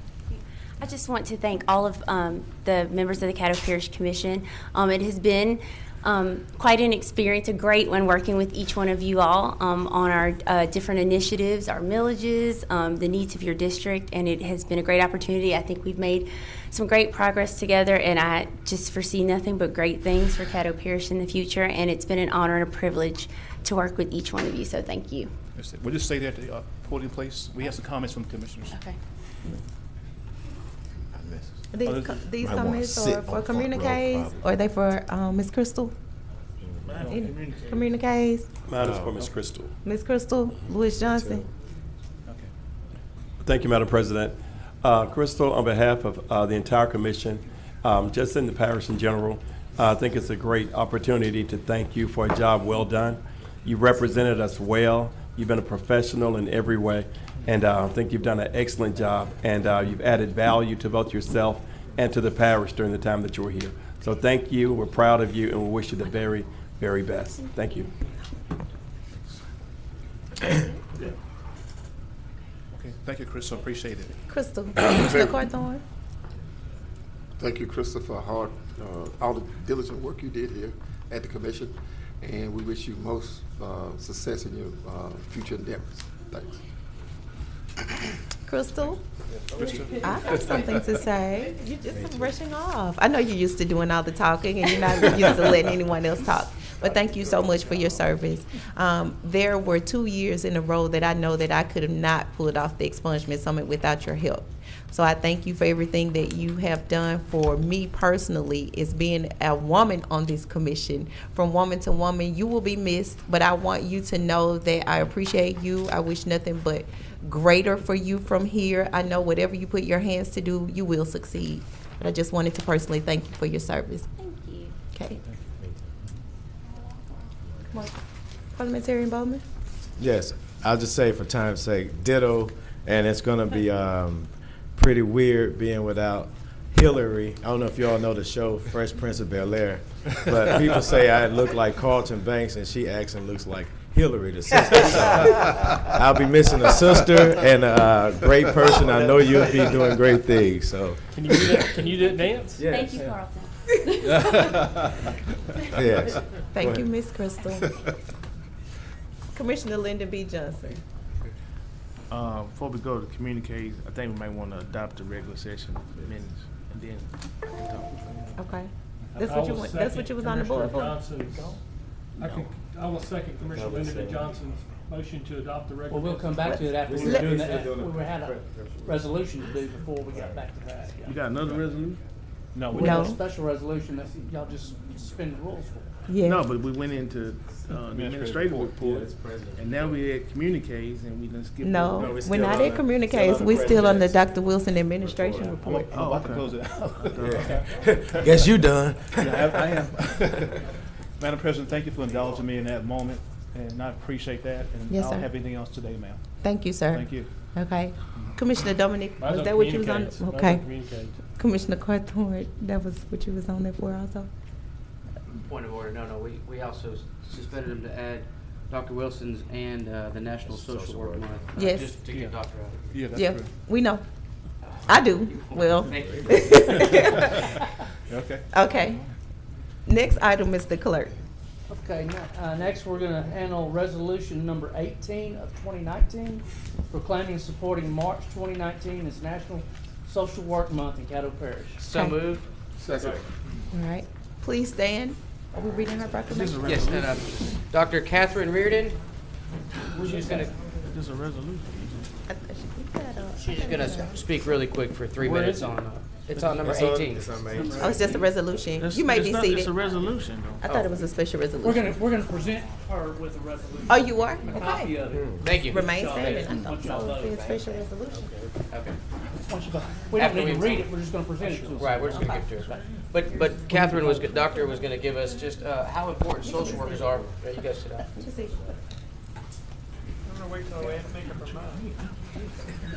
He's not gonna read it.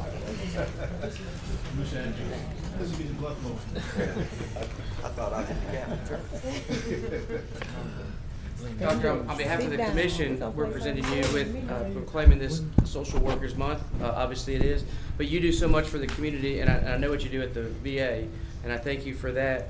And a lot of people don't know how much social workers impact the community. And I was present last month when you gave a great speech on what social workers are and what they mean to the society.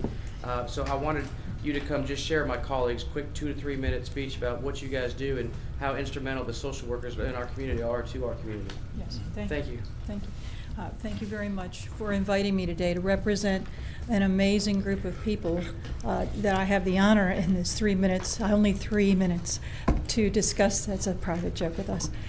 People know I can't do anything in 3 minutes. But thank you very much for inviting me. And I want to say just for a moment that the vast majority of social workers that stand behind me are people you've never met. They've been the ones who've ensured that the homeless were sheltered. They were the people that made sure that the hungry did not go hungry, that they got fed. There are a number of people in the community today who are working right now through the night to ensure that people who are in emergency rooms and cannot even tell you who they are find their way to care today. There have been a number of people over the years that I've met who fought beside me in very difficult settings, who've changed the course of human direction because of social justice issues that went unmet and undealt with for decades. I honestly don't think I can do them justice. If you gave me a lifetime, I'm not sure I could do them justice. But I did want to bring their work to your attention today. I've been fortunate to always be in, for some reason, God blesses me with the front stage. I find myself there more often than I care to be, doing some amazing work with the people that support my wing, that give me lift. And I want you to know that they're there for you, for your family. People do not die alone when a social worker is at hand. If you have problems you don't have answers for, you can always ask for a social worker. They will find the answer for you, even if they're not the solution. They will work for free for you. That's why you don't know they're there. So I'm grateful that at the close of your discussions today that you've afforded me just a few moments to tell you how proud I am to be counted among them. And I hope that you look for the social worker the next time that you're in the hospital, you're in a courtroom, you're in jail, you're in the emergency department.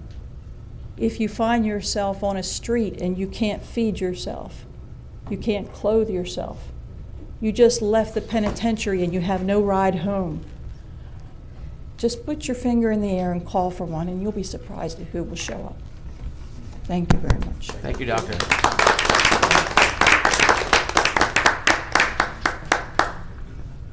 Okay, Mr. Clerk, we are now moving back. Do we need to make a motion to move back into our regular We need to session? vote first on this resolution. Okay, let's vote on the special resolution recognizing National Social. It's a regular. Okay. Please vote.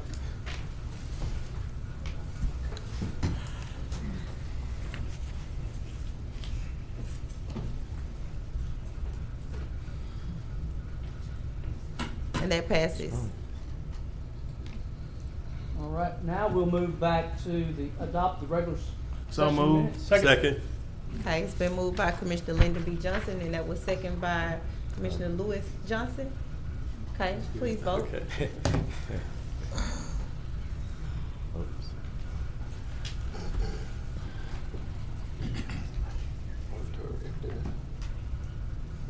Mr. Johnson?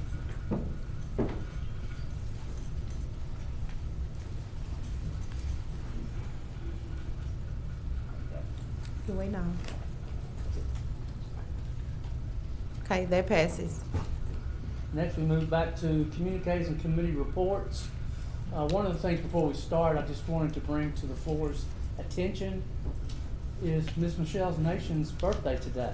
Happy birthday! Right up to the gauntlet. Happy birthday, Michelle. Okay. Commissioner Doug Dominic. Yeah, since we are thanking everybody and congratulating everybody, I just want to congratulate Commissioner Chavez for his wedding. Yeah. To the beautiful Megan Chavez. So congratulations. The beautiful, bad eye-sighted Megan. Yeah. She's been, way she up. forgot to wear glasses, you know. She don't have any yet. Congratulations. Thank you, Commissioner. Commissioner Lyndon. And we need to hurry up and get you out of here too. You better keep it moving. You got a little program tonight to go to, right? You still? They can't get mad because I don't work. I'm good, thank you. Thank you, Madam President. Clay, can you come up, please?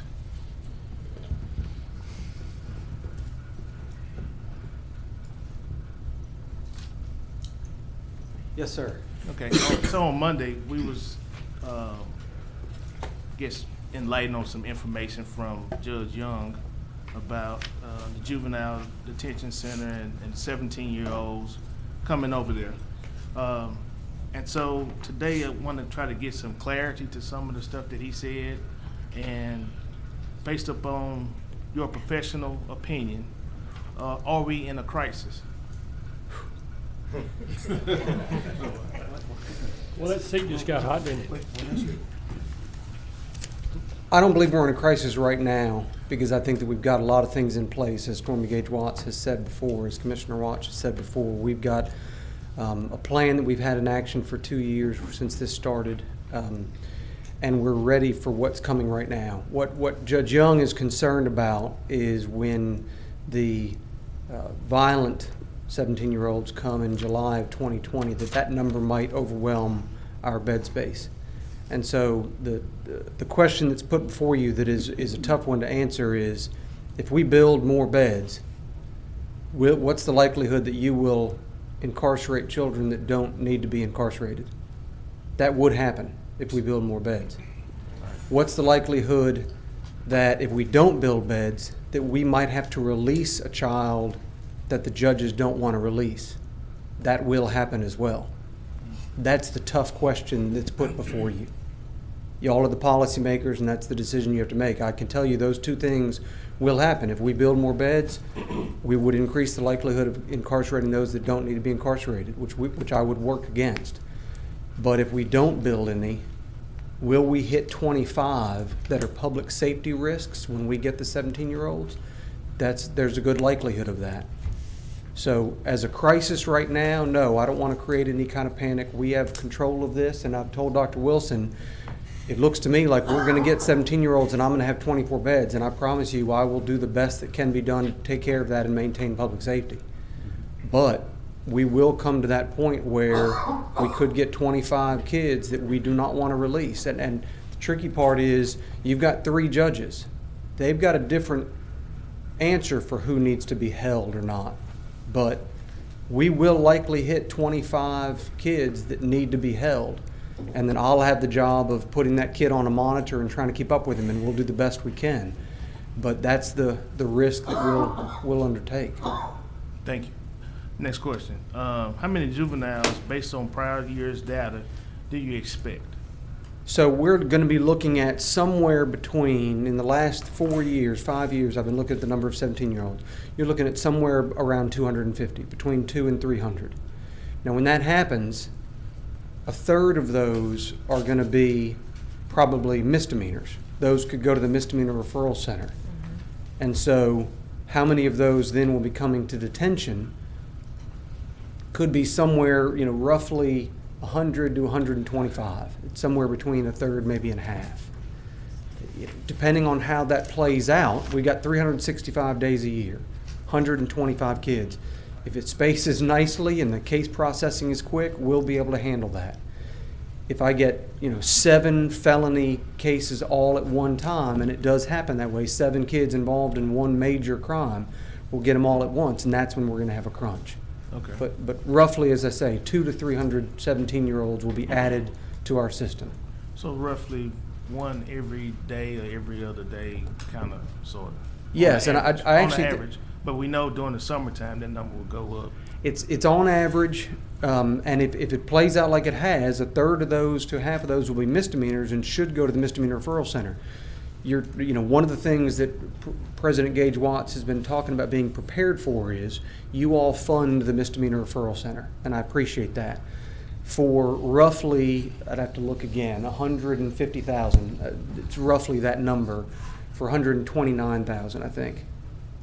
We're able to take in those children that are arrested for low-level offenses, never expose them to the detention center and that negative influence, and get them back to their parent. They're still prosecuted, but that's an alternative to detention. So a third to a half of the 17-year-olds arrested will continue to go that route.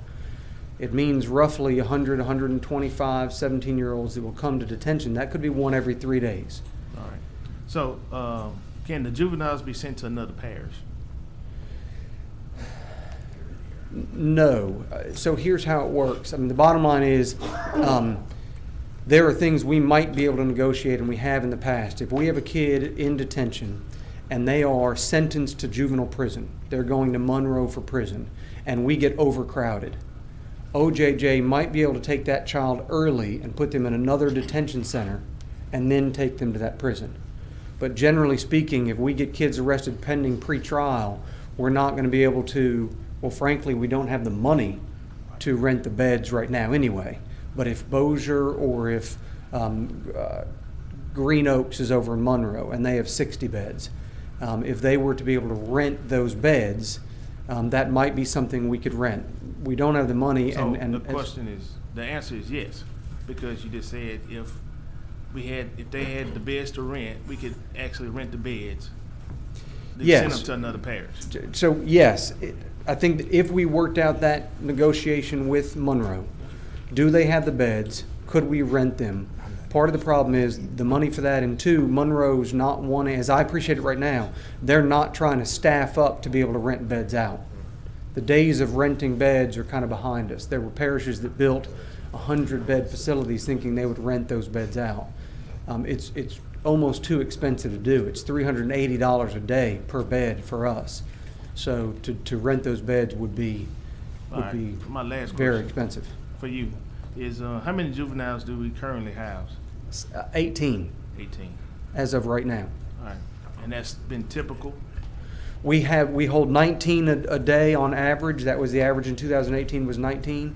We've actually been relatively low this year, knock on wood. We were at 16 a few weeks ago when I spoke with Commissioner Gage Watts. March is normally one of our higher months, so we're actually low right now at 18. Okay, thank you, Clay. Yes.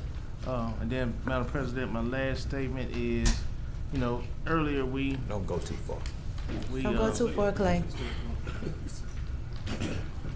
Earlier, I saw a lot of frowns when we was talking about, or when the company was talking about some economic development stuff. But I know we sat around this horseshoe in the past, last year, 2 years, 3 years, and we've spent over an hour talking about dogs. And these folks came up here talking about economic development, and it's like, well, frown and let's move on, do something else, give them a short period of time. I don't quite understand that. If we want to say we open for business, let's be open for business. Don't sit here and shortchange someone if they came here from another state. Let them say what they need to say. I mean, are they gonna come back for an economic development committee meeting? I mean, they just travel from the East Coast to come here. So why would they come back for economic development meeting when they're here now? And they came here because they knew that we had our meeting today. And for them to be able to speak, I mean, we do all kind of stuff to let people speak about dogs, but let's talk about economic development. Let's talk about getting people jobs. I mean, instead of just kind of sugarcoating, come on, let's do the right thing. That's all. Thank you. That's it. That's it. Commissioner Stephen Jackson. Yeah, Clay, can you come back up? I want to follow up on something that you asked. You said you fear that there will be a point when we bring in the violent 17-year-olds where we'll hit the 24, 25 point, and then we fall into our crisis. But wouldn't we, at that point, would we not consider talking to the DA, the district court, and the sheriff's office to say, no, this 17-year-old, we look like we're going to be at capacity. This person should stay at CCC? At that point, it would be against the law. I mean, once this law goes into effect July 1st, 2020, that 17-year-old has to be transferred to adult court to stay at CCC. But, I mean, wouldn't we go through that process? We still will. I mean, this is mostly in the DA's hands. So a child right now, for example, that's charged with murder at 15, when the DA decides to try that child as an adult, there's a short process they go through, and that child is transferred to CCC. That will continue to happen for 17-year-olds. So any of those that are in for murder, armed robbery, transferable offenses, the DA will have the same process to make that decision and transfer them. We would likely exercise our option to do that, Would correct? absolutely be in the DA's option to do that. But is at his discretion? Well, the bottom line is that happens today. If we hit 25, the DA, will have to decide to do that, and it's about a 2-week process for that to actually happen and for the child to move. At 25, I've got roughly 24 hours to get that kid out, depending on when it happens, when they come in that day. So that's the dilemma.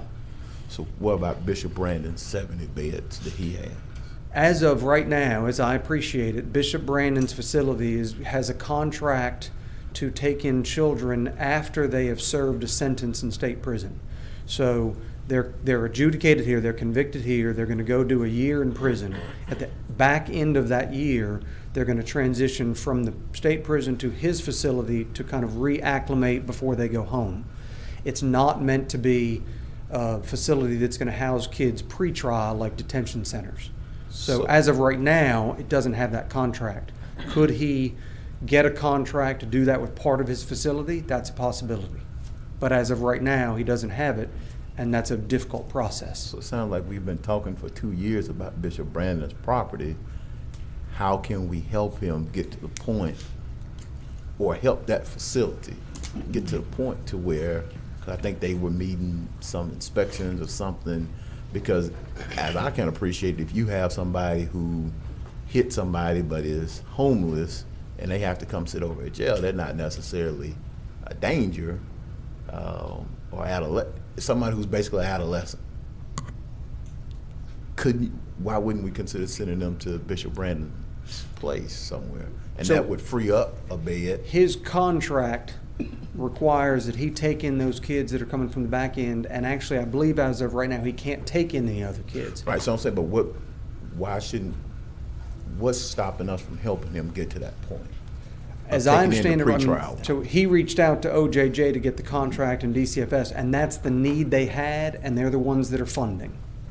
So that's the service that they needed, and that's what he then opened it up for. We did have several conversations about, could it be a detention center on the front end?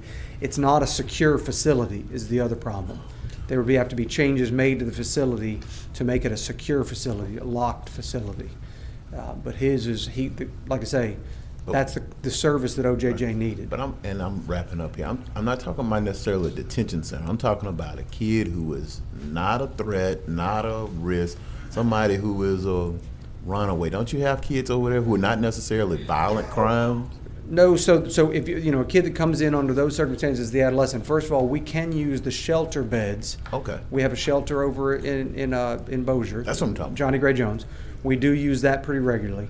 And a kid that you're discussing, when a kid comes in, if they've been arrested and the judge assesses it, like you just said, he's adolescent, he's not a danger, he's walking out the same day. Okay. 55% of the kids that walk in the back door with the police officer will turn around the same day and walk out. We are still supervising them, but the judge has deemed they don't need to stay for public safety reasons. Only the ones that stay are public safety risks. Okay. So that's what the judge is, I think, expressing a concern, is that if we hit 25 of those, then he believes we're in a crisis. Okay. Thank you, Madam President. Yes, sir. Commissioner Matthew Lynn. Yes, thank you, Mr. Walker, and thank you, Dr. Wilson, for the correspondence and in the inclusion of the rest of the commission in that. For those that are listening, I had sent an email to Mr. Walker in reference to the Annie E. Casey Foundation and MacArthur Foundation, whose sole job for the last 20, 30 years has been alternatives to incarceration. So they deal on a professional level on best known practices in reference to how to house youth that have committed offenses and how to protect society without the lock 'em up mentality. When we looked at 2017 numbers, that if the commission, if juvenile reform had to incarcerate all of the youth for the 16 and the 17-year-olds in 2017, because we had those numbers, we still had the half we could let go on their own reconnaissance, and then we also had the ones that the district attorney's office could reprimand back to CCC because they were to be considered as an adult.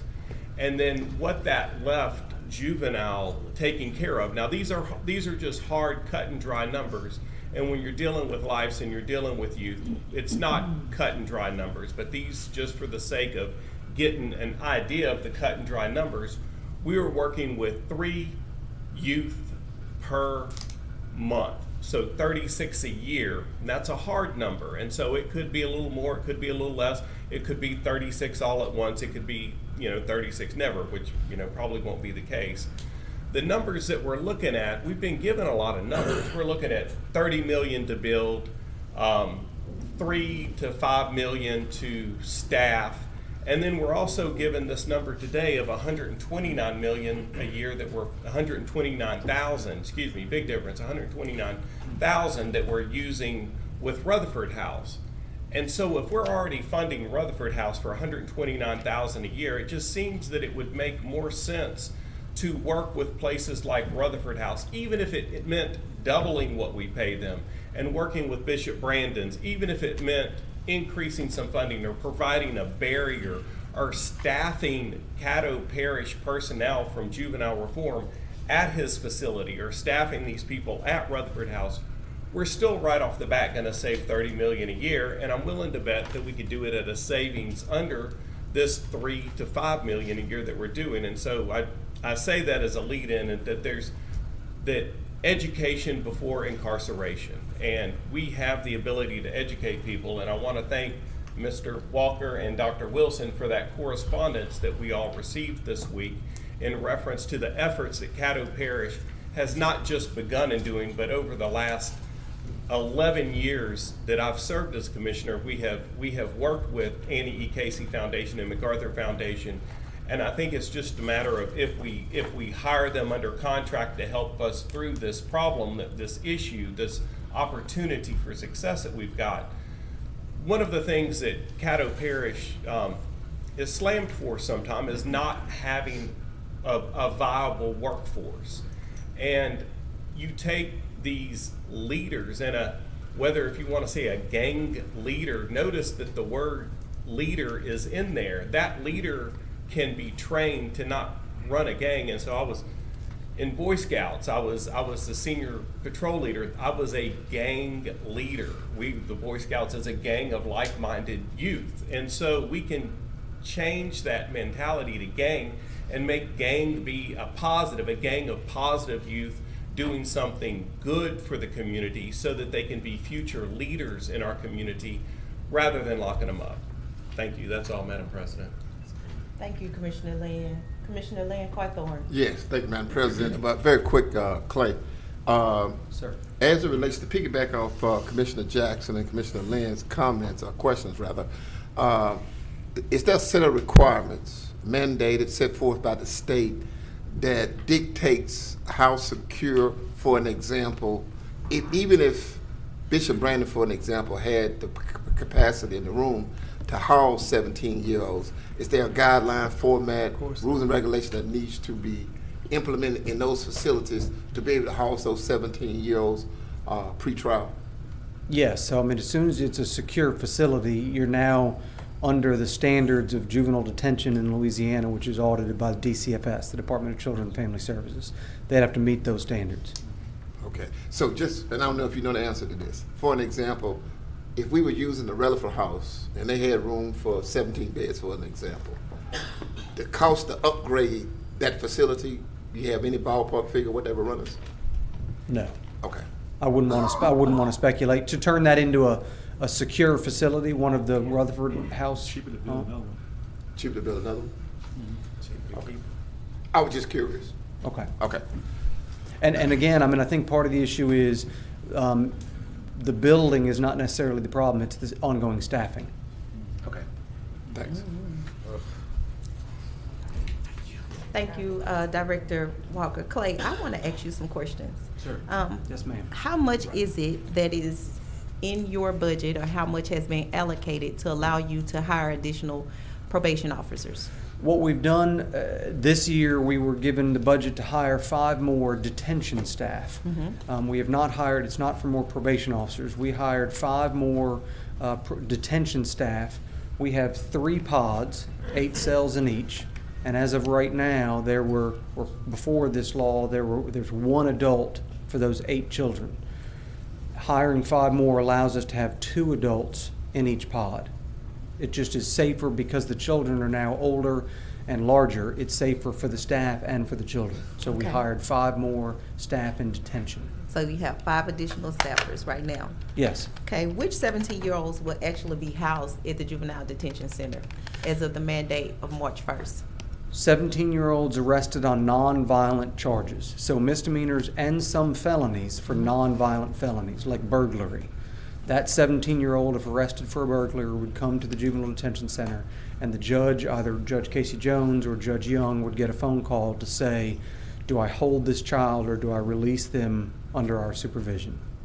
Are they the only 2 judges who prosecute the cases for the juveniles? They are right now. The way our 3 juvenile judges work, Judge David Matlock, our chief judge, sees only the abuse and neglect cases. He sees all abuse and neglect for Caddo Parish.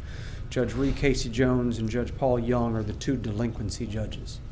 Okay. Where would the other 17-year-olds who commit the most serious crimes, where will they be housed? As of right now, under this new law from March 1st, the 17-year-olds charged with violent crimes still go to CCC, Shreveport City Jail, CCC, and the adult court system. July 1st of 2020, they make the transition to the juvenile court system. Okay. How are the officers informed where to take 17-year-olds with less serious crimes? Speaking of Shreveport Police and Caddo Sheriff officers? Vivian, wherever they may be arrested throughout Caddo Parish. We met with all of them, with Greenwood, Vivian, all police department, Shreveport, Caddo Sheriff's office. We met with all of them. We actually handed out a very small little card of the law that explains March 1st, nonviolent 17-year-olds come to juvenile. The violent still go to City Jail and CCC. July 2020, it all comes to us. We held several trainings. I know the Shreveport Police Department did a week of their roll call training with all officers on patrol to let them be aware of this transition. I think the Sheriff's Department did their own training as well, met with their staff. So that's part of what we've been preparing for the 2 years. Really, mostly, I'd say this calendar year, starting in January, we started really pushing all that training to all the officers. Okay. As the program with the referral center, have those hours been extended? We did extend those hours. That again was one of the changes we made when we knew this was coming. Actually, the Misdemeanor Referral Center has now transitioned from the Rutherford House to Volunteers for Youth Justice. So Volunteers for Youth Justice now staffs that. and we extended, it used to be from 8 a.m. to 4 p.m. We've extended it from 8 a.m. to 10 p.m. Monday through Friday, and we added 2 p.m. to 10 p.m. on Saturday. Okay. Has any additional ankle monitors been purchased? We did purchase additional ankle monitors to be prepared being prepared for more 17-year-olds that would come in. An ankle monitor, I mean, just to simplify this, a child that's in for murder is going to stay in detention. Correct. A child in somewhere more in the middle might get an ankle monitor. I mean, and a less serious is going to go home or may just go to the misdemeanor referral center. But a relatively serious case that's not necessarily public safety risk, the judge could say, if probation could keep that child supervised better with a monitor, then the judge feels safe to let them out of detention. So we did get additional monitors, anticipating more children, the 17-year-olds coming in, needing those ankle monitors. How many 17-year-olds have come into the juvenile detention center as of date? We've had, since March 1st, we've had 3 17-year-olds come in, only 1 on a new charge. The 2 others, actually all 3 were already with us. Okay. But 1 of the 17-year-olds picked up a new charge. The other 2 were brought in essentially for probation violations. Okay.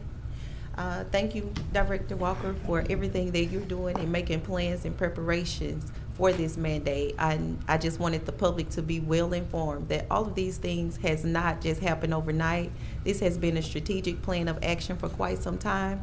You are doing a great job at directing. You and your staff are working great as a team to make sure that this transition is smooth for everyone involved. Thank you. Thank you for your service.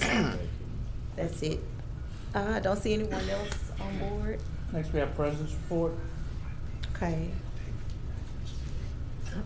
I'm really going to keep it brief because there's a letter that Bishop Brandon sent. He is in Africa, and he wanted to make sure that his voice was heard today.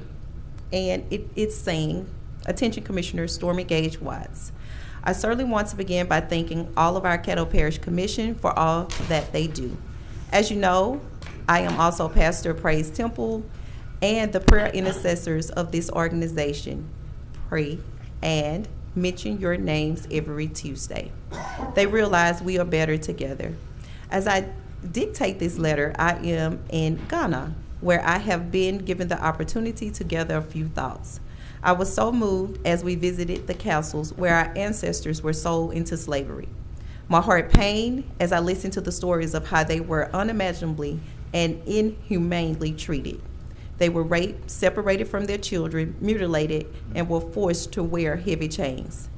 This trip has confirmed my assignment to serve as chief warrior to help our community resist the pipeline to prison epidemic. Please hear my heart. We do not want another juvenile prison built in Caddo Parish. I believe there are positive alternatives to incarceration. One alternative is to retrofit the LL Brandon, the 3rd transitional house for boys, Brandon House, at a minimum cost, as opposed to building a multi-million-dollar juvenile prison. Our goal is to save our children rather than incarcerate them. The Brandon House is certainly ready for the task. I have spoken to state authorities who have been very supportive of this program, and unfortunately, I have also spoken to a few who attended meetings, were not privy to, who stated they were for us, but in private meetings, they are totally against our efforts. Please note, we are licensed for transitional housing through the Department of Children and Family Services, DCFS, and we have obtained a contract from the Office of Juvenile Justice, OJJ. It also appears to me that once we received the OJJ contract, there was a sense of pushback between the 2 state agencies. For example, it was brought to our attention in January after our contract was signed that we needed the Child Placement Agency license to house 19 to 20-year-olds. We are currently licensed for those 13 to 20 years old, and we are on a rapid track to receive the required Child Placement Agency license. We are not in jeopardy, as some have supposed. I would like to invite each of you to come and view our facility.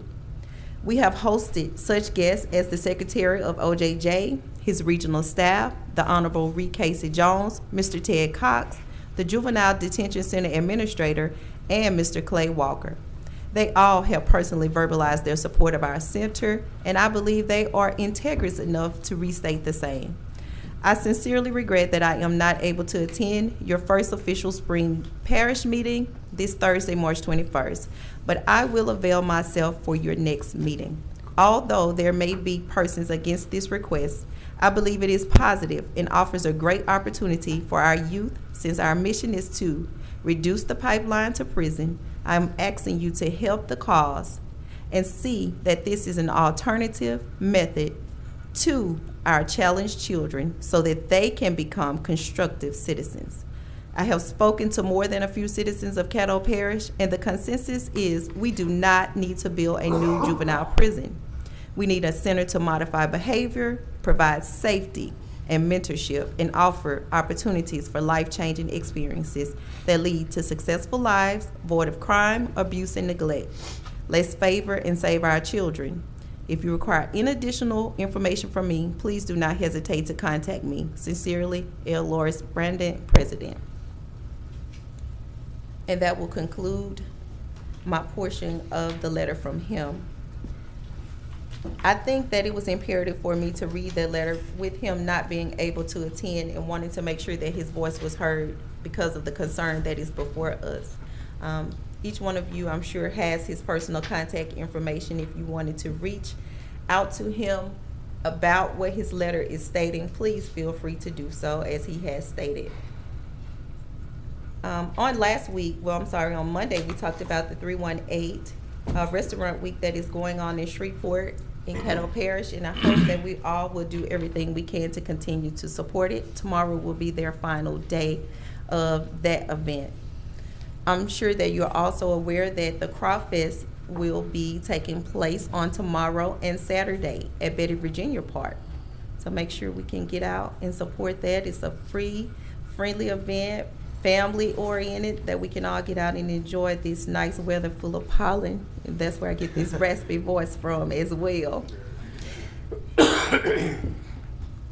And I have a response into Commissioner Lyndon B. Johnson's comment earlier about there were some people who were frowning about the presentation that was going on before us. I was not aware of that at that moment. However, you know that we welcome anyone who is ready to do business in Caddo Parish. And that is not the persona that we want to offer to the public at any cost. So if someone felt that they were being disrespected during their presentation, please accept our sincerest apologies, because that is definitely not what we want for you to receive from us. We want to let you know our arms are open. We're ready to do business at any time. That is our main purpose for being here, is to improve the quality of life for the parish of Caddo. So thank you for recognizing that. That was something that I was not aware of, and we take our times to listen to anything that is important and imperative to improving that quality of life. And this is one that we certainly believe in, if not more than anything else, next to the safety of the parish of Caddo citizens. It is about economic development for us. So you're right. And that will conclude my president's report. Next, we move to public hearing on ordinance. Response to your Commissioner Jackson, do you have a question? Yes, in response to your report in the letter that you read, Dr. Rain. What you got, brother? I would like for us to get a cost. I know we asked Clay what would be the cost. Commissioner Cawthorn asked, and he didn't. I'd like for us to have a cost estimate. That's what we do. And so somebody should be able to get us a cost estimate to bring them up. And if it's good or bad, Kevin Lord, I'd like for us to know also a cost for bringing the Bishop Brandon building up to speed. If we can get some architects or something, and if we have to bring some legislation to amend the capital budget to get architecture design, maybe Mr. Hall back there donate his time to do it. I don't know, but whatever we need to do to bring it up to speed. I saw Mr. McSwain sitting out there.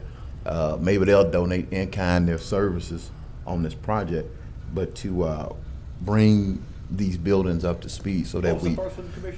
I think Commissioner Cawthorn mentioned Johnny Gray Jones or Rutherford House. He mentioned Rutherford House and Bishop Brandon's place. And so, what would be our cost? And then, if we needed to do a bond on that, No, I was asking administration to get those numbers for us, 'cause I know Clay said he didn't know, but I wouldn't expect Clay to know that. I also just wanted to point out, no, I think go ahead. when we had addressed the issue, I'm not sure, I was told we were not allowed to use the public money for that private facility. That I'd leave to legal and. I'm getting to my. Okay. I'm gonna get to a bond to support it. How soon do we need to get down to the bond commission to get on the ballot to do a bond referendum before the I think October and November election? Because I think that's the cycle for this year. And what's the process we need to go through? Because I believe there's several buildings in towns where we have like 50-50 ownership in them, like the library, for example. There's a 50-50 ownership in it. And so what would we need to do? And I don't need it tomorrow. If we can get it before our next work session or regular session. But if we could start doing that work, I think we got a year worth of time. And so if we could get that information to us. Just one clarification, Commissioner. Sure. The bond, so you're saying the bond initiative that goes for the election, or just the bond initiative where we're paying from our current revenue, or both? Both. Okay. Yeah. Thank you. Okay. I just want to take a moment before we get into the next to recognize my pastor, Dr. Theron Jackson from Morning Star Baptist Church is here. There were so many people here, I couldn't see you around that pole earlier. He's so tall. And I also want to recognize, that's my baby, 27-year-old Princess Andrea.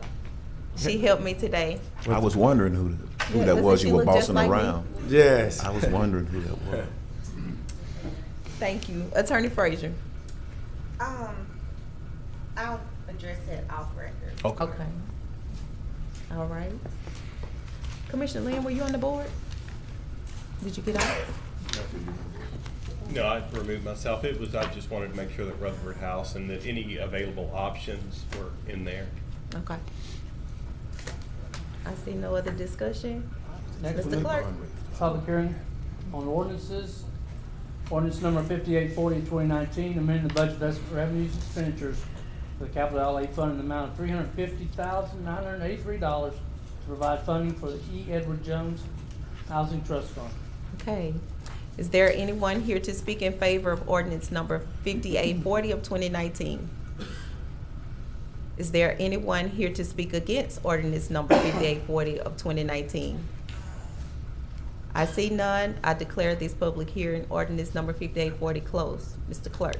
Ordinance number 5859, amending the budget estimate revenues expenditures for the Economic Development Fund in the amount of $15,000 to provide an appropriation for the global mixed gender basketball game. Okay. Is there anyone here to speak in favor of ordinance number 5859 of 2019? Is there anyone here to speak against ordinance number 5859 of 2019?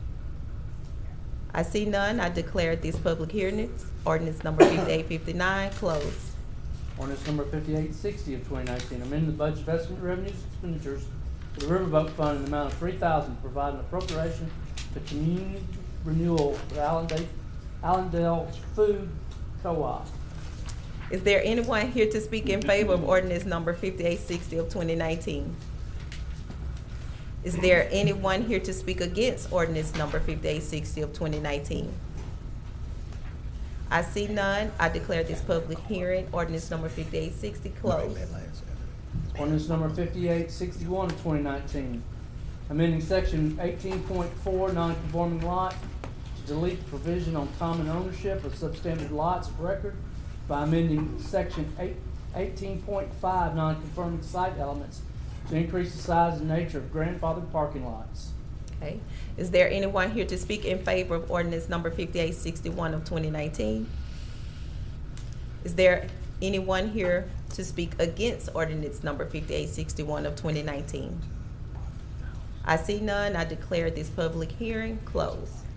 Next, we move to ordinances for final passage. Ordinance number 5840 of 2019, funding for the E. Edward Jones Housing Trust Fund. So move for adoption. Okay. Second. All right. It's been moved by Commissioner Stephen Jackson, and it was seconded by Commissioner Lyndon B. Johnson. Commissioner Jackson, you're on the board. Yes, I'd like to motion to englobo and advance ordinance number 5840, number 5859. Adopt. Englobo and adopt, I'm sorry, 5840, number 5859, number 5856, and number 5861 of 2019. Second. Second. But say those numbers again. Ordinance number Try to catch up. 5840, 5859, ordinance number 5860, and ordinance number 5861. There you go. And Of 2019. Okay. And it was second by Commissioner Lyndon B. Johnson. Okay, you wish to speak on your motion? I do. Okay. Commissioner Lyndon B. Johnson? No, I was gonna do the same in global and adopt. Okay. Commissioner John Atkins? Thank you, Madam President. All due respect to Commissioner Jackson, I think he and I have talked about this numerous times. I do not feel that the commission should be in the housing business, so I'm opposed to ordinance 5840. But you know, we may be in globoing, it may be a moot point, but I want to be on record as opposed to that. Thank you, Madam President. Thank you, sir. Commissioner Mike Middleton? I think 5840 should also be standing on its own. If not, I'll be voting against everything that's going to be in Globo. Thank you. I see no further discussion. Please vote.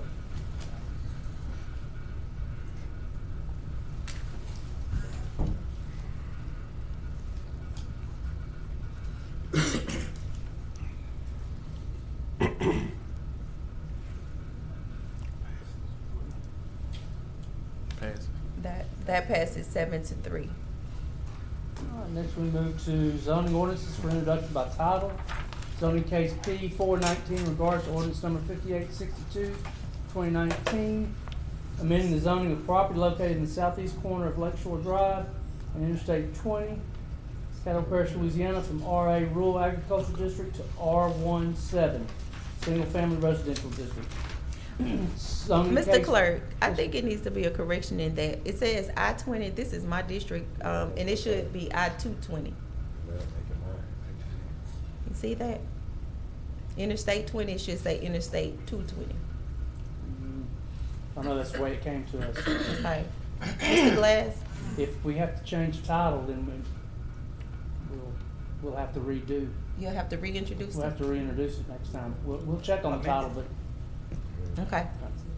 Zoning case P 719 in regards to ordinance number 5863, amending the zoning of property located approximately 240 feet northwest of Regmar Drive from R17 Single Family Residential District to C1 Neighborhood Commercial District. Next we move to introduction of ordinances by title. Ordinance number 5864 to close and abandon a portion of road dedication and a portion of an alley dedication in the village of Rodessa. Next, we need to ratify the minutes of the work session. So moved. Second. Moved by the chair, second by Parliamentarian Bowman. Please vote.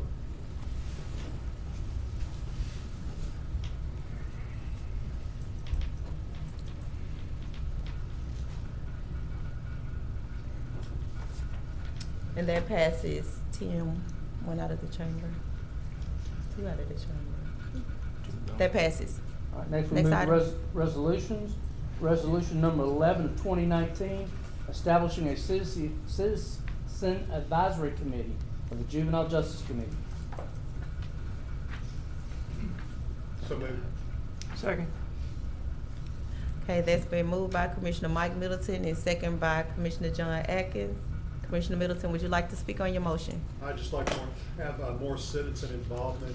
Yeah, we may be elected to do certain things up here, common day-to-day things. This is something entirely different. Yes, there have been motions before the citizens before to try to get additional money for juvenile justice system. It's just failed. This is a different, compelling situation, in my opinion. So I'd like to give the citizens an opportunity to look and see where we are, and they might agree with what some of the other folks who are opposing such a investment. So that's it. Thank you. Commissioner Lyndon B. Johnson. Thank you, Madam President. There again, I say that this is the reason why we were elected to be sitting up here on this horseshoe, is that the citizens voted for us to be here to represent them in cases like this. You talk about citizen involvement, you only gonna have 12 citizens. So how is 12 citizens gonna represent 250 that's not even elected? They will be appointed by this body. the recommendation from that may be accepted, may be not accepted. So who will know the information as much?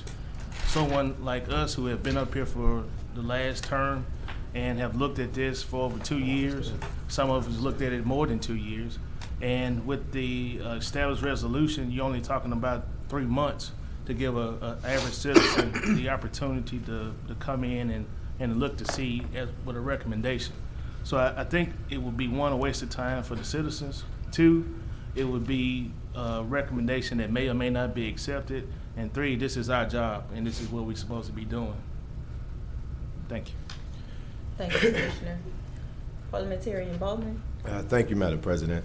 I just wanted to know even if we were to do something like this, how would we determine who are the persons that would make up the Citizen Advisory Board?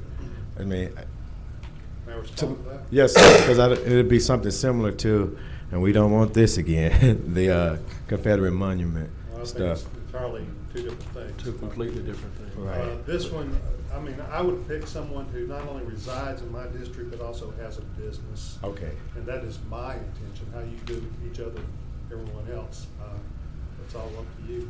But I appreciate you asking that question. Yes, sir. Just for clarity. So would it encompass everyone in the, like, represent different parts of the parish or just your district? Well, I would assume each commissioner would appoint someone from their individual district. Okay. Thank you for That's clarity. what I would do for myself. Yes, sir. My people. Thank you. Mine too. That's it. That's all, Madam President. Thank you, sir. Commissioner John Atkins. Thank you, Madam President. I respect many of the thoughts shared by our commissioners. I think Commissioner Johnson has a very good point that it is our job to make a lot of these decisions. In this particular case, I'm trying to be respectful of the request of Judge Young. I understand there's lots of complexities associated with bringing in a committee like this, but perhaps they could help us to prioritize the budget and find $3 million that could be used for operational costs at a potential new facility. Thank you, Madam President. Thank you, sir. Commissioner Lynn Carthorne. Yes, thank you, Madam President. I understand the challenges and support on both sides of this issue. Typically, the city of Shreveport, when they're ready to do a bond issue, they do a citizens study committee. In 2010, I was afforded the opportunity to serve on one of those committees. I don't know if we should send this to the Juvenile Justice Committee to maybe get it hashed out there. I know historically, when we had hashed out stuff here at the parish, it was almost like a waste of time. And once you really think about it, even if we decide amongst this horseshoe, if we need to go out and do additional funding and to raise a bond issue, that's going to be before the voters anyway. So the voters will be afforded the opportunity to chime in. So to be honest with you, I think we could go either way on this, but I think to save us some time, we probably need to send it to the Juvenile Justice Committee and see if we get a recommendation out there. Thank you, Madam President. Thank you, sir. Commissioner Lyndon B. Johnson. I'm sorry, Commissioner, you already spoke. I can't skip you. Get back on the board. Commissioner Jackson. Oh, yes, I hear the conversation. I respect citizens' right to chime in. That's what we have public comment period for. And I just don't believe that we should be in the business of incarceration at this point. Some folks say they don't believe we ought to be in the business of housing and business development. But it seems like we're all for incarceration development or penal development. And that's not the right direction after hearing my colleague here on my right and my colleague here on the left read that passionate letter and Commissioner Lynn give his speech about alternatives. We ought to be doing more and focus more. I'd rather have a citizen committee focusing on other things that are more substantive as opposed to how we lock more people up. And so I'll be voting against this. Thank you, Madam President. Thank you, sir. Commissioner Lyndon B. Johnson. Again, I would stress the point that this is our job. I heard one comment about having citizens come in and try to find $3 million or find some additional funds from our budget. We should be able to look at our own budget and find that money. If that takes Saturdays, Sundays, that's what we should be doing, and not pass this on to a Citizens Advisory Committee. I just think that, passing the buck along to citizens to do this, they will have the opportunity. If we had to go out for bond issue or anything, they have the right to vote. Juvenile justice and juvenile detention center has been before the voters 4 times and 5 times. And there has been language of why we needed that tax increase. And all 5 times, they said no. So the voters are already spoken about that. So it's now up to us to be able to find creative ways to manage this situation. And that might be overtime from what we normally do, but this is what we're supposed to be doing as elected officials and not pass the buck to anybody else. So I'll be voting no. I think you already know that, but let's let everybody know. I'm a no. Can I say, sir? Yes. As everyone around the horseshoe is probably already aware of, that I would not be supporting this because it does not include the other things that are needed. And if we're going to start forming advisory committees, then we should form one for the homeless, for jobs, health care, various diseases, gun violence, domestic violence, wrongfully incarcerated, substance abuse, amusement parks, entertainment, purging voters. We could just go on and talk about what the need is for Caddo Parish. And that is a very extensive conversation. We could elaborate on it for years to come. However, as it has already been stated by many of the commissioners up here, this is our job. We make the decisions on what's going to happen. We don't have a lot of time to deal with what's before us right now. We have a mandate that has already came. March 1st was that mandate, the first part of that mandate that went into effect. The second part is in just another few months, in 2020. So we'll waste 3 months on selecting someone, because I'm sure that we'll have more than one person that we'll have to present up here. That will be another great debate. So why will we continue to just kick the can down the road and not make these decisions ourselves? So needless to say, I won't be supporting this. Thank you. Please vote. What is that? Yes, I know it's a. No, if you do not want to form a committee. Yes, if you do. I want to make sure that I was okay. I got distracted. Okay, and that fails. Next item, Mr. Clerk. Resolution number 17 of 2019, authorizing Parish Administrator and Parish Commission to enter into a non-binding discussions regarding cross value. I so move for adoption. Second. Okay, it's been moved by Commissioner Stephen Jackson, and that was seconded by Commissioner Lyndon B. Johnson. Commissioner Jackson, would you like to speak on your motion? Yes, and we'll probably have some more discussion. I'm going to get with legal and Dr. Wilson about and Madam President to probably set up. I know we have like a subcommittee for the TIF district up north, and so we'll probably look at some type of subcommittee on economic development, and I'll bring that before the commission at our next meeting, so we can start having more intimate meetings and conversations about the process as it goes forward. So, thank you. Okay. Commissioner John Atkins. Thank you, Madam President. I will be supporting this resolution, with the key words currently being non-binding. I believe in supporting anyone who's interested in investing in our community. Investing means putting capital into the community. So it's important to me that the parish not be asked to lead with parish dollars. We can support in some way, in some modest way, in my view, but we shouldn't be asked to lead with parish dollars. So, and I'd also, before I could be supportive of investing parish dollars, as I've told Larry, I would want to see true financial projections, contracts, indications of a true transaction that is on the horizon. As a commissioner, I try to spend parish money like I'd spend my own money, and I wouldn't do a deal that didn't have some high degree of success. There's no guarantees. I recognize that. We all have to be willing to take some risk, but I would want to see some degree of support to give us confidence that we'd have some economic success. And lastly, let me say that I am not a dreamer.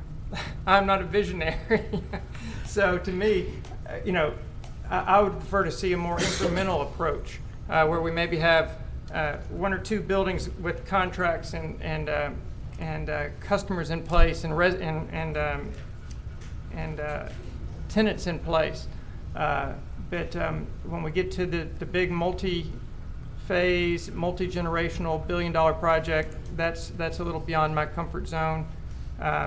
But again, I applaud visionaries. If I were running now, I probably would never made it to the moon. So I recognize my limitations, but I ask you all to understand that when the time comes to vote for dollars, I'll be seeking much more information. Thank you. Thank you, Commissioner John Atkins. Parliamentarian Bowman. Yes, ma'am. Thank you, Madam President. I just want to be real brief and say that basically on something like this, the Cross Bayou project, I'll just be blunt about it. This is a once-in-a-lifetime opportunity. You don't always find where people and investors are willing to put up so much and then people back it up. And then this is something that we will have a chance to have in this area. I don't see everybody else coming to knock on our door, and we should be able to support our own. And I'd rather invest any time into what can be a valuable future, not only for Caddo, but for tourists, for people and their children to be able to have a place to come, something that we can be proud of to have on the other side of Red River to go and compels way more higher than a boardwalk or anything else. This is an investment, not a risk, and I just know that we can't drop the ball on this if we want to continue to progress. So let's just use our heads and move forward. Thank you, sir. Thank you, Madam President. Commissioner Lewis Johnson. Thank you, Madam President. I want to say that I understand and appreciate Commissioner Atkins' position. He says that he supports it with its emphasis being on non-binding. I can appreciate that. I support it with the emphasis being on supporting it. So I will be supporting it for that reason. Thank you. Thank you, Commissioner. Commissioner Matthew Lynn. I agree with Commissioner Atkins that yes, I will be supporting this, and at the same time, the information that I receive, I would like to receive information in writing, and I will never give my vote away or trust that something is done right. There's no option for that ever again, and everything that I vote for, I will have read every single piece and page before I ever vote on anything, and I will never vote away the authority to allow anybody else to do this for me. Thank you. I agree. Thank you, Commissioner. Commissioner Leon Carthorne. Thank you, Madam President.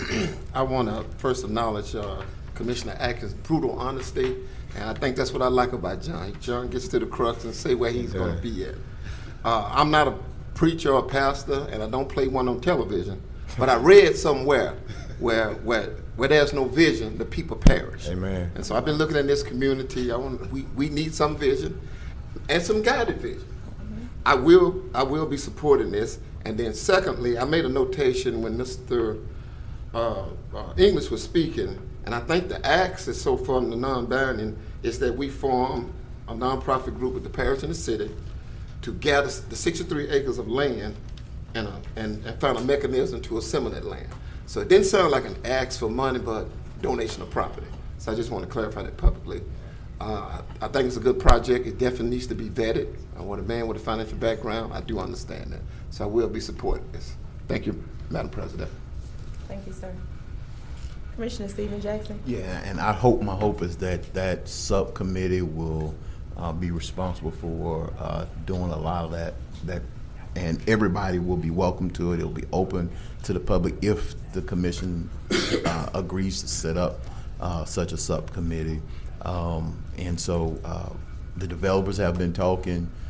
My thought is, as I've expressed to anybody who asks me, anybody who comes to town and wants to do development, it is our fiduciary responsibility to at least hear them out.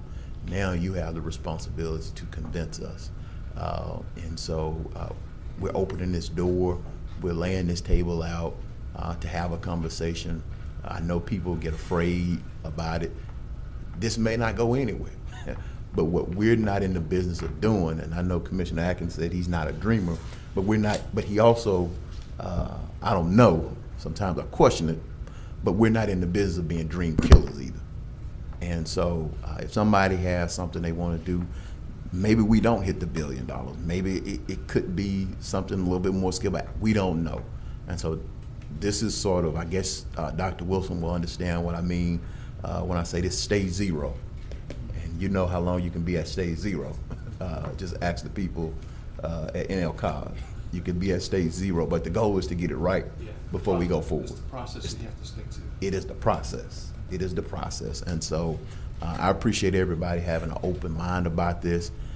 And we're going to be asking some very honest conversations. And now is the time for us to either put up or hush up about what we want our community to be. So is it the highest of priorities? Maybe not.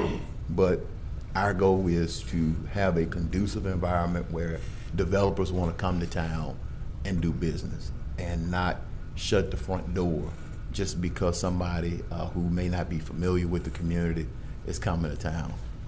If we'll figure out if they're wasting our time. We'll eventually figure out if they're wasting our time. Our hope is that they're not. But they seem excited. They have their work cut out for them. And we'll be here if we choose to move forward in that direction. So I don't want to talk their project down. I'm excited to hear people come to town talking about doing business here in Caddo Parish and Shreveport. The more property we can put on the tax rolls, the better. And the more jobs we can create, the better. And our goal is not to necessarily do it for them, but be in a position to help facilitate and give guidance. There have been a lot of people who have come down to this body asking for things, and we've redirected them to different places because maybe this is not the body that they should get it from. And so that's why we should always be open-minded about what we do down here. So I'm looking forward to our process, and we'll be engaged in the future. Thank you, Madam President. Yes, sir. Thank you, Commissioner. Commissioner Mike Middleton. Thank you, ma'am. Well, I wish the project a lot of luck, but at this point, the only thing I see that we, the commission, should be offering up is there a fair trade for the land itself. That's all we have down there. So for that reason, I mean, I don't know why we have to go through all this other discussion, why we have to have this.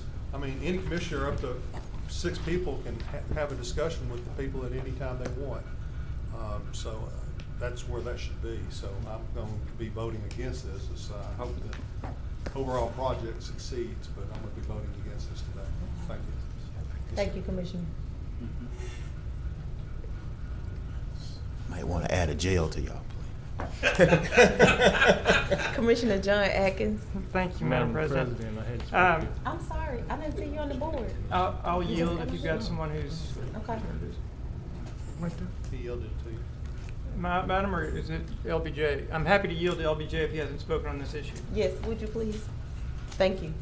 Go ahead, Commissioner Lyndon B. I'm calling for the question. Second. Oh, man. I feel the same way, right? Now y'all know how I feel. Okay, so, all right, Let's we're move voting on forward. calling for the question that was moved by Commissioner Lyndon B. Johnson, and that was seconded by Commissioner Stephen Jackson. Please vote. Parliamentarian, point of order, please. You're about to vote on something from a massive presentation, and there was no opportunity anytime I'm sorry. Go ahead. I'll for let the you finish, other then I'm gonna say point of something. view to be heard. Don't you think the public should be able to comment on what was presented before you move forward? And will the committee have non-elected people on it, and will it be open for discourse? Yes, sir, Mr. Bear. And with all due respect, sir, we had the opportunity earlier in the meeting for public comment as well during this, and it's been out for the proper time that it's supposed to be legally. I didn't hear it. And the citizen comments related to it. Yes, and we do have another opportunity for that, but at this point, we're in the middle of the vote. Okay. Thank you, parliamentarian. Opportunity was before That the- ends. Yes, sir. Yes, sir. Thank And that you. ends all discussion. We are And I going to do a have a vote. card for you to speak. It's late citizens comments. So you I do have a card for you to speak in a few minutes, okay? But Thank you. Yes, though, in that gavel. Thank you, Ready for Mr. Mayor. material. Thank you. All right, you got the gavel. You the Okay. gavel. Where is the gavel? Did we vote? Yes, that has Voting. passed. Okay, now we're voting on The resolution. the actual resolution. Mr. Clerk? The actual resolution is authorizing the parish administrator and parish commission to enter into a non-binding discussions regarding cross volume. Okay. No discussion, please vote.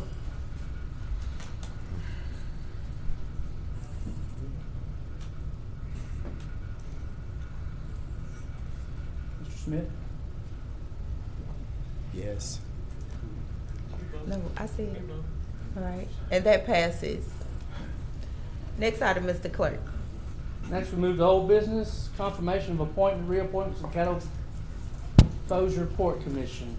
Okay. Madam President. Yes, sir. I'd like to reappoint Captain Thomas Murphy to the Second. Caddo Parish Second. Board Commission. Okay. It's been moved by Commissioner Linda B. Johnson, second by the chair. Do you wish to comment on your motion? No. Okay. Commissioner John Atkins? Thank you, Madam President. May I ask a point of order? I'm just trying to understand how the Yes, process sir. is here. So, do I need to nominate Stephen Calloway at this point, or are we gonna? How are we gonna do the vote? Are we gonna be voting on Commissioner Johnson's motion, or will it be like we vote on one and then we vote on another, but we have a conversation beforehand? I'm just trying to understand the process for everybody's benefit. For clarity, Mr. Clerk, would you explain the Well, process? What we had at this point, we had a motion from Mr. Johnson, seconded by the chair, to put Mr. Murphy to vote on. Yes. If you, at this point, that's the only vote that's going on. Okay. At this point, if you want to make a motion to bring the other name into, Yes, you can do that. Madam President, thank you for that point of order. Now, I'd like, since I now have my floor, I would like to make a alternative motion that we propose Stephen Calloway for the Second. Commission. Okay, so we have a substitute motion on the floor from Commissioner John Atkins to appoint Mr. Stephen Calloway, and it was seconded by Commissioner Mike Middleton. Would you like to speak on your motion? Yes, thank you, Madam President. Let me say that Captain Thomas Murphy has done a wonderful job for the Port Commission. He served with distinction for 12 years. He has excellent attendance and has excellent knowledge. But I felt that, I personally feel that 12 years service in that position is adequate. I think it's appropriate to give some other people an opportunity to serve.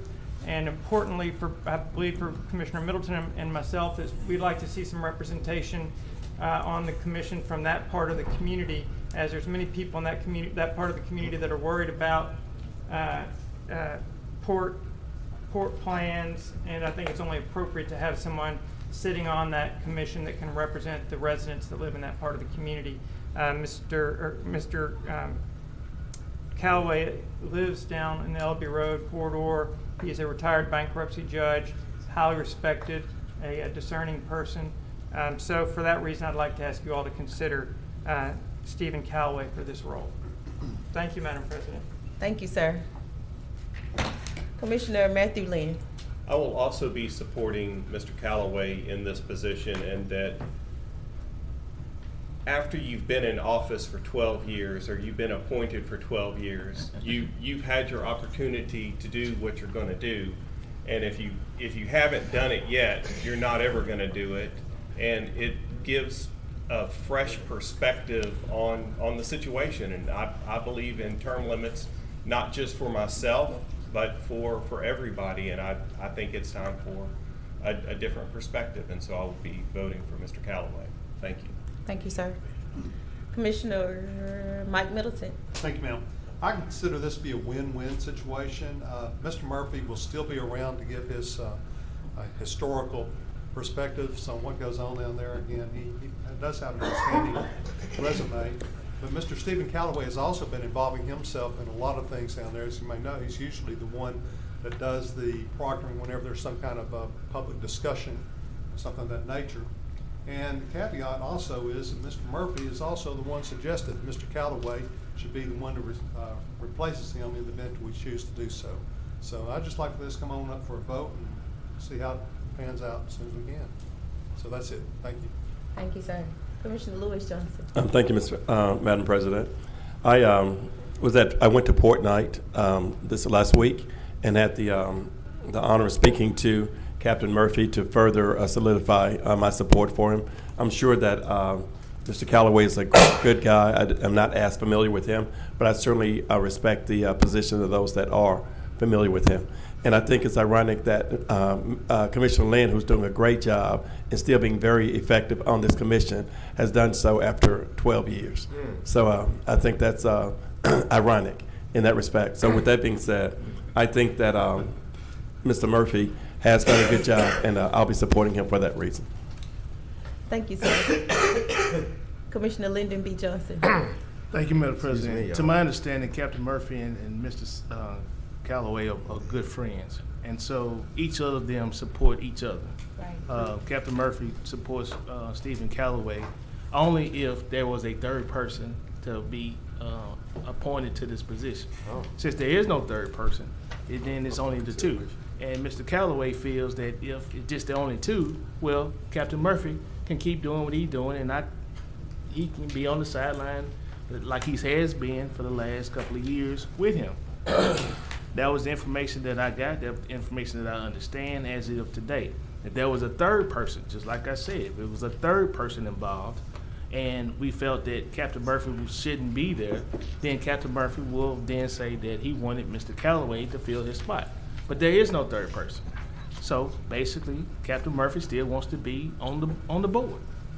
So that's why I nominated Captain Murphy, and this was through talks with people. So thank you, Ms. President. Thank you, Commissioner. Parliamentarian Bowman. Yes, I just have this one question, and please nobody get mad at me, but where are the people? Why aren't they here? They don't have to be here. If they're that passionate about why aren't they here? Oh no, we have the letter of support, but I'm saying if there was some type of change or discrepancy, you know, that we haven't. They have representation here today. Okay. I could respond to that. Yes, sir. Yield to me? Yes, sir. I think both these gentlemen are of the school that you don't campaign for a service role like this. I see what you you're saying. are asked to serve, and when asked to serve, you serve. That's my view. Thank you. Yes, sir. Okay, Commissioner Mike Middleton. Call for the vote. Call for the question, excuse me. Second. Call for the question for the vote for the two. Second. Thank you. The question has been called by Commissioner Mike Middleton, and that was seconded by Commissioner Lynn Carthorne? Correct. Okay. All right, please vote on calling for the question.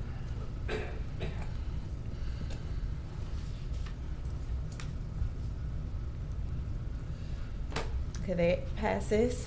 Now we are voting on the substitute motion. And if you are in favor for Mr. Stephen Callaway, vote. If you're not, don't. Wait, just a point of clarification. You say if you in favor of Mr. Callaway, Vote. And if you don't want Mr. Callaway, don't vote at all. Yes. Okay. Because we only have one opportunity to vote. Am I correct, Mr. Clerk? You can do it in one or two ways. Okay. Because I was thinking that we was doing it the other way. I thought we were doing vote it on the way his because of the substitute motion. motion. Yeah. Up the substitute, his substitute motion up and down. And if it fails, we go to his motion. That's correct. Okay, we can do that. I was just Yeah, so clarification. if you for Mr. Stephen Callaway, vote yes. If you are not, vote no.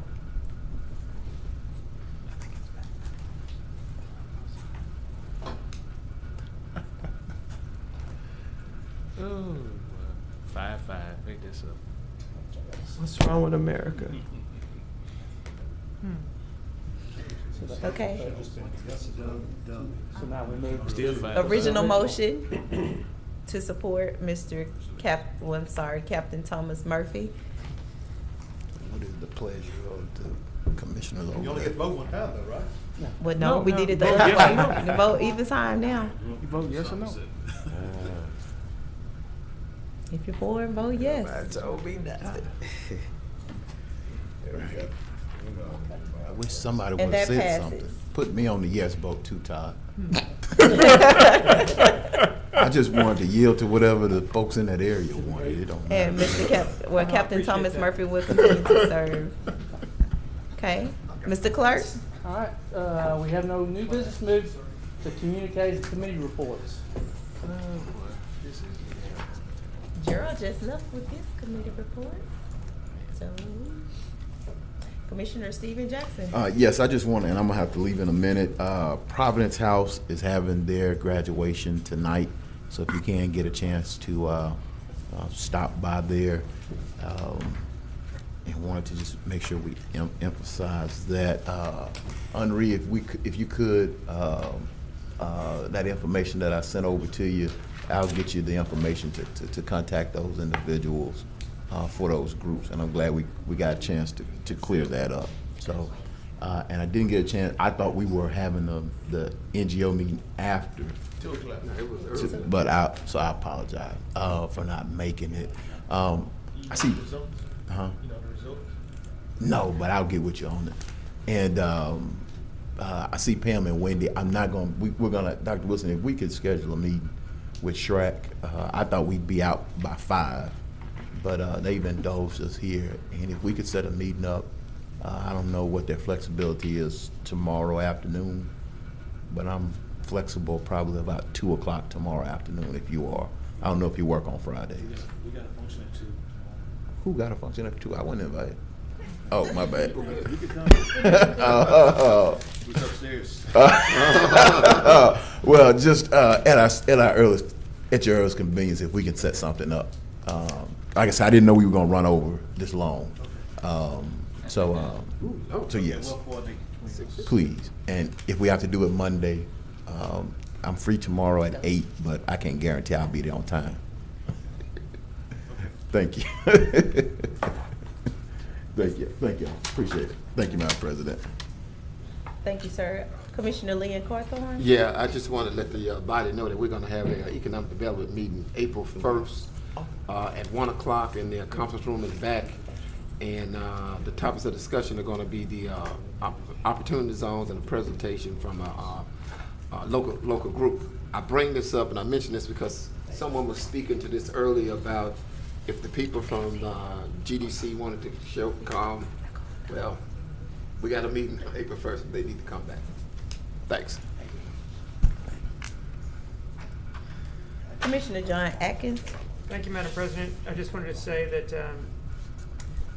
I don't think we really were going to lose out either way with Captain Murphy or Stephen Callaway. They're both good, well-suited candidates for that job, so that'll all work out fine. I also wanted to point out that Commissioner Jackson said that he wonders if sometimes I'm a dream killer. I didn't say that. I did not say that.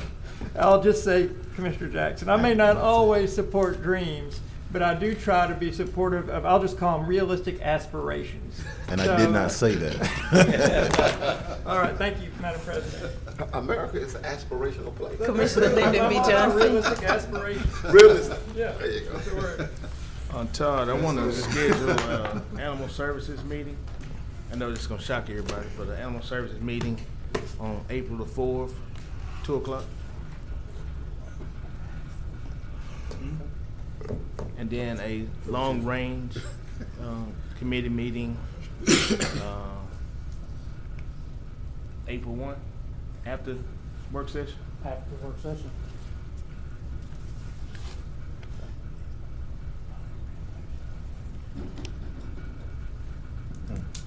Thank you, Madam President. That's it. Mr. Todd, I would like to schedule a juvenile detention committee meeting on April 1st at noon. If we could schedule it at Juvenile Detention Center. If you would check with Mr. Clay Walker and let me know. There's going to be a problem with getting us because we've got 1 o'clock and we've got alcohol beverage that day. So doing something somewhere else and trying to come back over here is pretty tough. Okay. April 4th. It would be easier to do on April 4th possibly. Okay. let's use that as a tentative date, and we'll work from there. Ready? We don't have a quorum anymore, okay? Okay. Okay. We still got. I'll work on that with you. We Yeah. got 7. All right. Okay. Just confirm that we was gonna adjourn. We have a late arrival. Mr. Clerk. Yes, we have one late citizen comments, late arrival. Mr. Bill Weiner.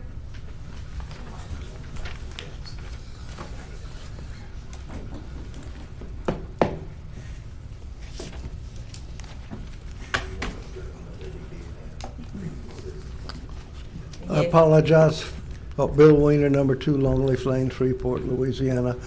I apologize for getting up. Thank you so much. I didn't want to hit the gavel on you because I will hit this gavel, Well, but I would've hit you back. understand that you had something that you wanted to express to us. But we did have earlier in the agenda I an know, opportunity for item you to 5. speak. Okay. But what I wanted to discuss was something from the presentation of item 6. And there was nothing to comment on because it hasn't been made yet. Yes. Well, So- you can't just speak during that time. You understand how our agenda is ran. You have to speak at that time or the earliest citizen comments before you get to item 6. At item 5. How can you do it? You don't know what they're going to say.